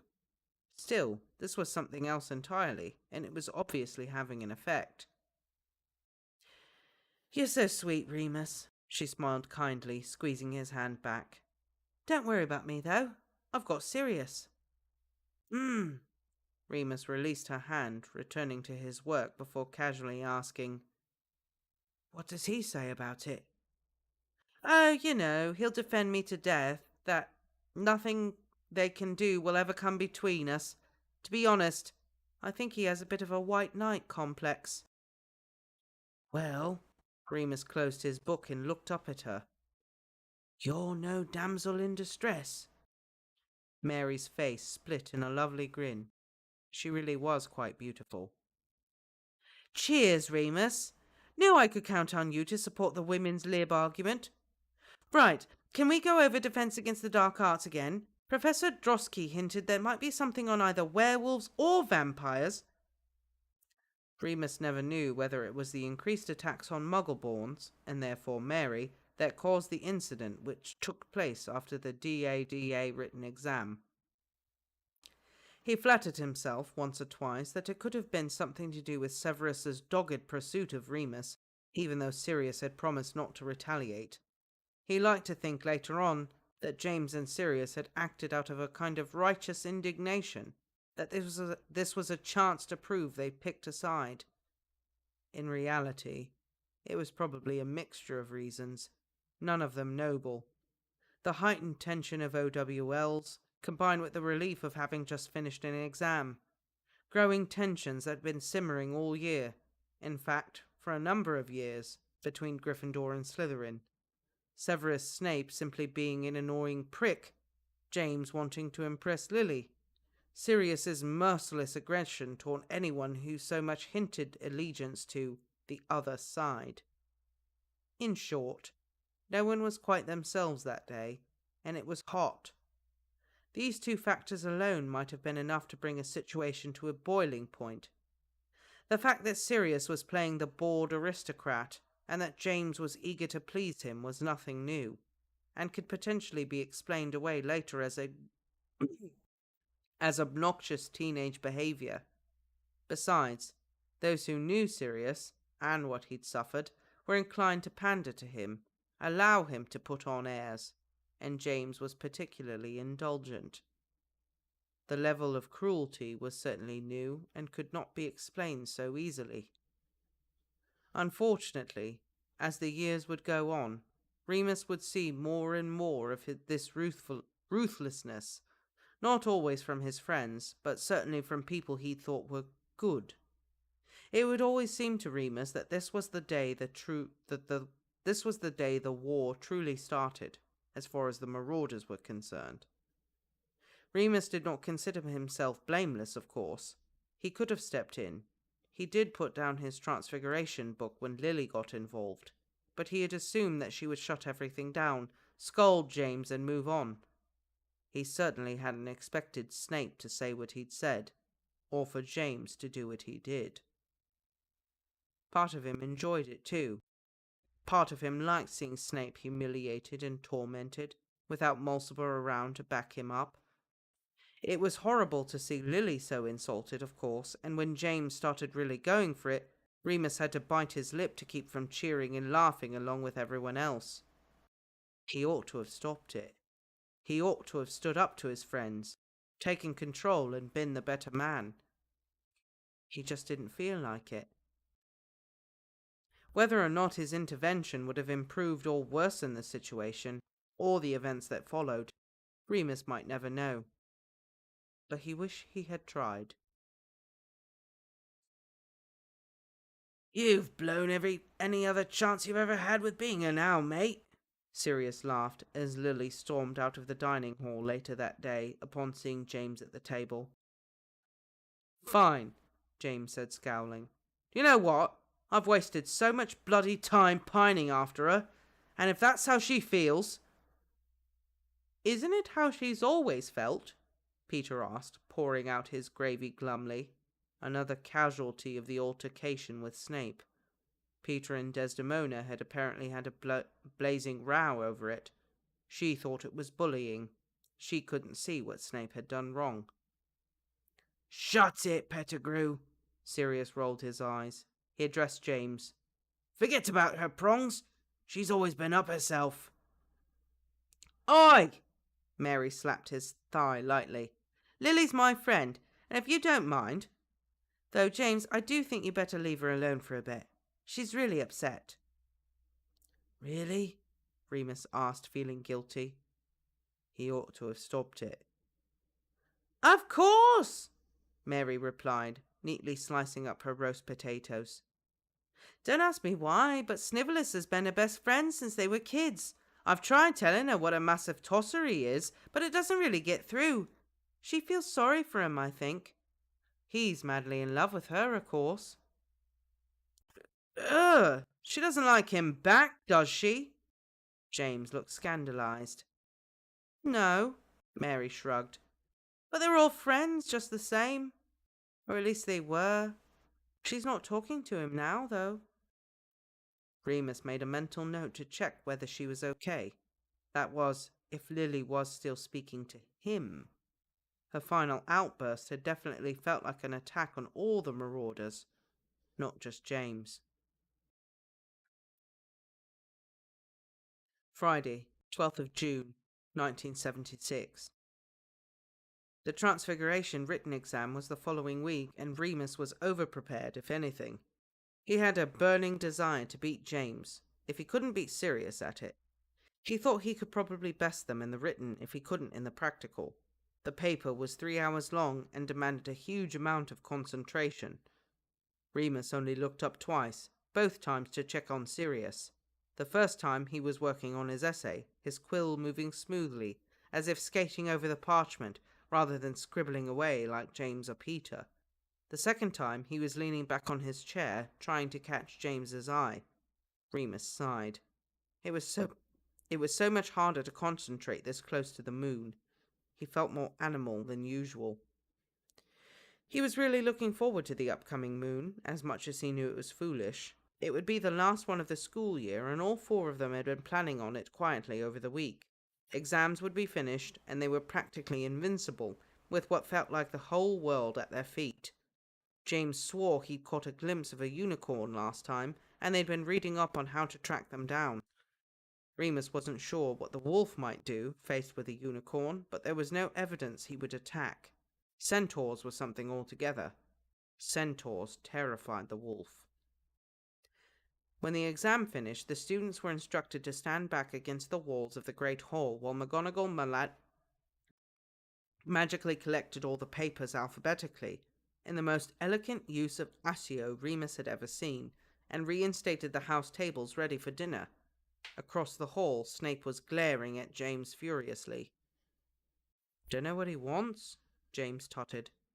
"We've got detention, haven't we?" "Did a teacher see you?" Mary asked as they wended their way over their usual seats for dinner. "Nah, bloody Evans," Sirius groaned. "My dear friend Lily," Mary said firmly. "Whatever," Sirius grunted. "She just better not drag it out until tomorrow night." "Why?" Mary asked, smiling as dinner appeared on the empty plates before them. Spaghetti bolognese. "Taking me somewhere nice for once?" I think the sixth floor girls' loo is nice," Sirius replied sarcastically. "Anyway, no. Got something else. Marauder business." "Oh, yeah, of course," Mary sighed as if she was terribly hard done by. "I forgot. I have to share my boyfriend with his boyfriends." James and Peter sniggered, but Sirius bristled like a cat. "Fuck's sake!" he spat, looking daggers at her from across the table. "Why do you have to say shit like that, spiteful cow?" "Pure-blood snob," she returned sweetly, twirling spaghetti on her fork. "Please," Remus said, battling a headache. "Peter and Desdemona are arguing this week. You'll get your turn next week." That made everyone laugh and went some way to calming the atmosphere. Remus was pleased with himself. He was really getting the hang of the whole relationship thing, without ever having actually been in one. By the time dinner was over, all was well again, and when James got up to go for detention, Sirius told him he would catch up later. "I want to make sure Mary gets back to the tower okay," he explained. "You don't have to," she said. "I'm not going alone. Remus is coming too, aren't you, Remus?" "Yeah," he nodded, hoisting his book bag onto his shoulder. "I'm finally going to read something with a plot, now exams are over." "Such a thrilling life you lead, Moony," Sirius smirked. He clasped Mary's hand. "Still, I'd rather come with you, so I don't worry." "How can you be such a prick one minute and then so sweet the next?" Mary sighed, kissing him. Remus looked away politely. That was very much the question with Sirius, he thought. That was exactly what you were getting yourself into with him. "All right, but don't be too long," James said. "Detention is with Filch. Evans is a sadist, I swear." "Won't take 15 minutes, Sirius assured him, and they were off, the three of them, Remus walking just a bit behind the whole way. "Oh, for God's sake!" Mary said loudly as they reached the portrait hole, and Remus peered round to see what the hold-up was. Ah, of course. Snape again. Reflexively, Remus reached for his wand. "Look, she's not interested in talking to you, so bugger off!" Mary snapped, still holding Sirius's hand. "Black," Severus drawled. "Tell your muggle bitch to shut up." "What did you call me?" Mary shrieked as Sirius whipped out his own wand and raised it. This is the time, Remus thought to himself. This is the time to be a prefect. This is the time to be brave. Sirius had just opened his mouth when Remus stepped forward, standing between the two dark-haired boys. "Stop it right now," he said in his most dangerous voice. "Snape, go back to your common room or I'll give you detention. Black, just calm down, okay?" Sirius was red in the face and did not lower his wand. Snape cocked an eyebrow. "Listen to him, Black. Even loony Lupin knows you couldn't beat me in a duel." "That's not what I said," Remus hissed. "Shut up and get lost." "Should I get someone?" Mary asked, nervously watching Sirius's face. "No, it's okay. Just go in. Remus said, watching her crawl through the portrait hole. He turned back to Sirius. Come on, you've got detention now. Let's go. You're not looking well, loony Lupin, Severus said suddenly. Remus turned confused. What the fresh hell? Coming up on your time of the month, is it? The implication was clear. Remus was speechless, shocked. He gaped, finding his voice. You don't know what you're talking about. Snape smiled, obviously thrilled to have wrought such a reaction. He looked at Sirius now. You all know, of course. You and Potter and that little rodent Pettigrew. You know what he is. I always wondered why 3 purebloods would want to waste their time on filthy scum like him. But now I see. He's your little pet project, isn't he, Black? Confringo! Expelliarmus!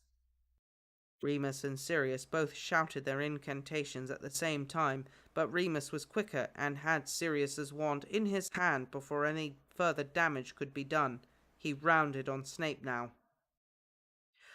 I don't know what you think you know, he said, very low, standing over the Slytherin boy, pointing 2 wands directly at his face. But whatever it is, you're wrong. Now get back to the dungeons before I summon McGonagall. Snape, who'd paled very slightly, gave a minuscule nod before edging round the 2 Gryffindors and slinking away down the corridor. Remus didn't take the wands off him until he was definitely gone, and he didn't give Sirius's wand back until the last moment. Sirius snatched it and glared at him. What'd you do that for? Sirius, do you want another detention? Didn't you hear the things he said about Mary? The things he said about you? Course I did. Remus folded his arms coldly. And he's a complete knob who you humiliated yesterday and who you promised me wouldn't go after. Yeah, but you promised, Sirius. Remus stared him down. He saw the look in Sirius's eyes. He just realized that they were completely alone and standing quite close. He stepped back smartly. I know what I said, he replied, his voice still thick with rage. But I won't have him spreading rumors about you. He deserves a taste of his own bloody medicine. Sirius? Remus moaned. Please, just go to your detention. Calm down. I'll see you later. Years later, Remus would look back on that conversation with the benefit of hindsight and scold himself for leaving things that way. But they were not yet the men that they would become, and as much as Remus liked to think he was mature and intuitive, he was about to learn that he still didn't know the first thing about Sirius. Besides, he didn't have the patience. The moon was coming. Oh, the moon's coming and There it is. Plan. Yeah. There it is. That's exactly what it is. That's how it happens. And it perfectly coincides with Snape sitting at the portrait hole, begging to talk to Lily. Yeah. And instead, the author has inserted this scene. Dang, this author was brilliant. Yeah, she did a good job. I love that she did not reconstruct the event. Yeah, that would be a mistake. I love that she just... When she's kind of stuck with the ideas of keeping it canon this whole time and fitting everything in, to do anything different with that scene would just to destroy the illusion that this is like fan fiction. No, the illusion, it would make it seem like a fan fiction and destroy the illusion that this is canon. You know, it's right. The fact that story of the Marauders. The fact that she wrote in the notes that Snape's worst memory is exactly as it happened. Yeah. And then you're getting you don't even get it, but you get Lupin's reflections on it, and it was just like, maybe we were too stressed, it was too hot, it was this, it was that. All of the speculations on what actually happened without giving a real excuse and just owning the fact that this happened and it was bad and it was terrible and they never should have done it. And what could it have been that had pushed them to do this thing? Yeah. As far as from his perspective, and owning the fact that he should have said something, should have done something, should have been whatever, and he just didn't. And then coming back later, when you see Snape at the portrait hole begging Lily to just listen to him and talk to him and blah, blah, blah, blah, blah.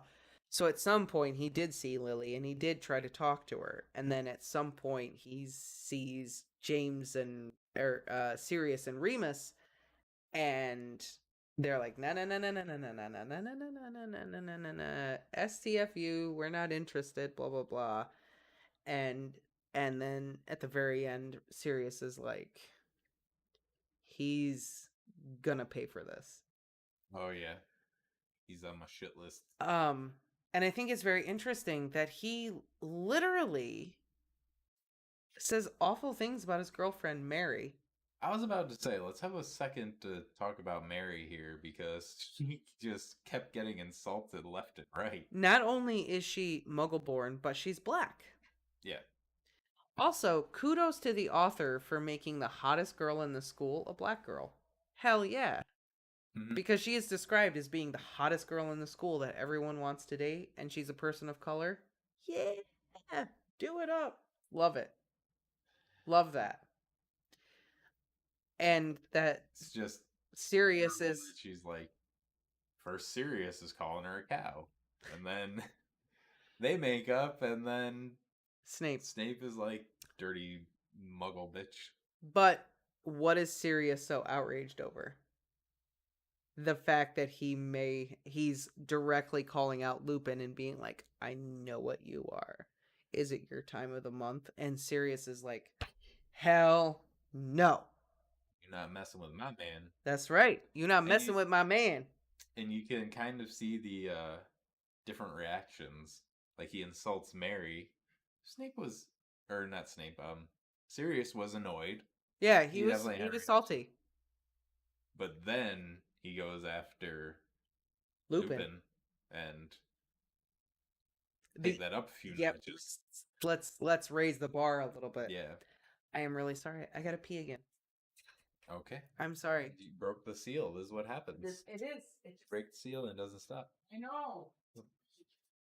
So yeah, I think we're seeing that maybe Sirius cares a little bit more about Lupin than, say, Mary. And maybe he's just confused about it. And maybe that's why he's so aggressive, is because he has these conflicting feelings, and he's kind of in the same boat that Lupin was just a year ago, where he doesn't know what's going on. He's behind Lupin. Yeah. In that regard. Exactly. Because, I mean, he probably didn't really know, and then Lupin kissed him, and then it just felt right, and he was like, well, that is something I did not know about myself. And do I even know that about myself? So it's very interesting how they do that. It's also very interesting how this author has really made me think about this very deeply. Like, most fan fictions are just kind of like, yeah, whatever. But, it's done a great job developing the characters. Wouldn't you say? I think she's doing a very good job.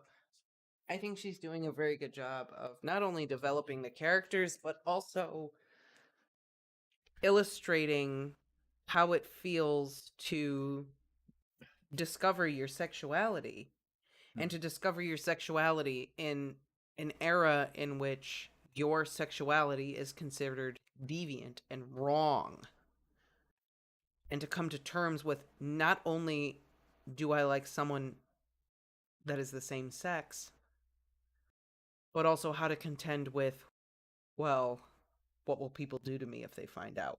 Yeah. Because it's not okay and it's not accepted. And I always But thought it's also the way I feel. Snape is a bit of a Grinch. I mean, save it for this great Snape debate. Save it for the great Snape debate. I was gonna actually say, like, I kind of get it. Like, today was the worst day of his life. It's his worst memory, so It is the worst day of his life. I assume he's gonna be a little grumpy. Snape has literally lost. So you look at it. Let's just look at it from. Okay, I said I wasn't going to go there, but I'm going to go there. No. No. We'll look at it from Snape's perspective. Snape is growing up in an extremely abused household where no one cares one whit one way or the other. And he is abused all the time. Mm-hmm. And then he meets Lily, who is just like the one ray of sunshine in his life, who doesn't treat him like garbage. Yeah. And he clings to that because not only does Lily not treat him like garbage, but Lily is the one thing in his life that he could, if I could be as good as her, I could strive to be as good as she is. She's good. I want to try to be that. And he struggles with that. And he doesn't succeed. He makes bad choices. And his abuse and his trauma and his choices lead him down this road where he does what he does and completely loses her. And he has to come to terms with the fact that everything he's been told, I'm not good enough. I'm garbage. I'm nothing. I'm not good. And he wasn't good enough. He lost her because he did the bad thing that he did. And he has to now take that in and realize that that one thing he had in his life that was positive, that was good, he ruined it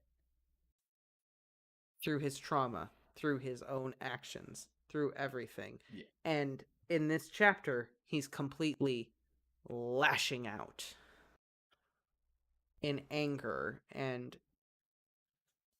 utter devastation of what he's lost. Yeah. I'm not going to agree or argue against that because we're going to save it for the Right. great Snape I just thought it was worth mentioning because we're talking about the chapter. Yeah. And I did want to say that in case anyone was wondering, or if you don't know that we have it going on, we do have a poll going on right now where you can vote how you feel about Snape, good, bad, or gray. Currently, 27% of people are saying that Snape is good, and 10% of people are saying that he is bad, and then we have 64% gray. I knew gray was going to be like the overall winner. Katie mentioned that. Actually surprised that we have. I thought good and bad were going to be a little bit closer. They're very far apart. Yeah, they are. Katie mentioned, because Katie started to get into it with me because we were messaging back and forth, and she was like talking about Snape, and I was like, Snape right now. I gotta do research. I gotta save it. Gotta save it for the Snape debate. And she was like, I can't talk about it right now. So she entered her vote and she started to write her response. She's like, I think I wrote a book. So I got to go and see like what she actually wrote. Oh, okay. But then as she was writing it, she went gray. And then as she was writing it, she changed it to bad. Oh, yeah? Yeah. So it'll be very interesting to get all the votes in and then finally sit down and have our version of the great Snape debate. Yeah, I just want to see what the community thinks. So that's probably going to be up for another 2 weeks, just so we can get as many votes as possible. And give me a little time to do some research to stake my case. Yep. So yeah, we're going to do, I know, well, maybe it's appropriate because it's kind of 20th anniversary, quote unquote. It's a year later, but I was gonna say we missed 20th we anniversary. missed 20th anniversary, but you know what? We haven't. Dated anniversary. Yeah, but we haven't done this on this channel. So on this channel, sometime soon, we will post. We will. It will be nice. Set it out, and we will say that on this channel, we will sit down and have the Great Snape debate. It will be nice to have the video of the Great Snape debate, though. That way, when we have new people who haven't seen us talk about it yet come in and like, what do you think about Snape? We don't have to just do it all over again. We just be like, click, copy paste. Check this out. We did it. Here is the thing in its entirety. Because Snape is just one of those things you just talk about and talk about, talk about, talk about.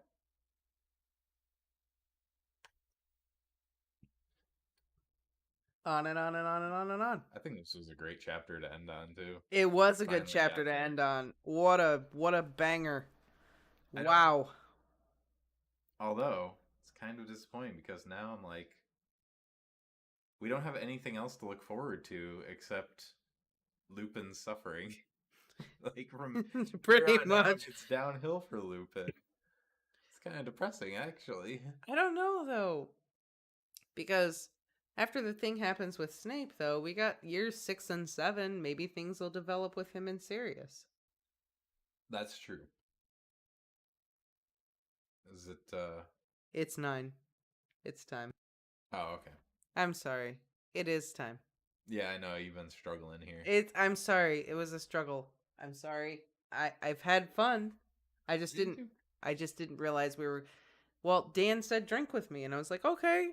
And so it's been a little difficult to like keep going, having participated with Dan and be like, oh, I gotta keep going. Okay.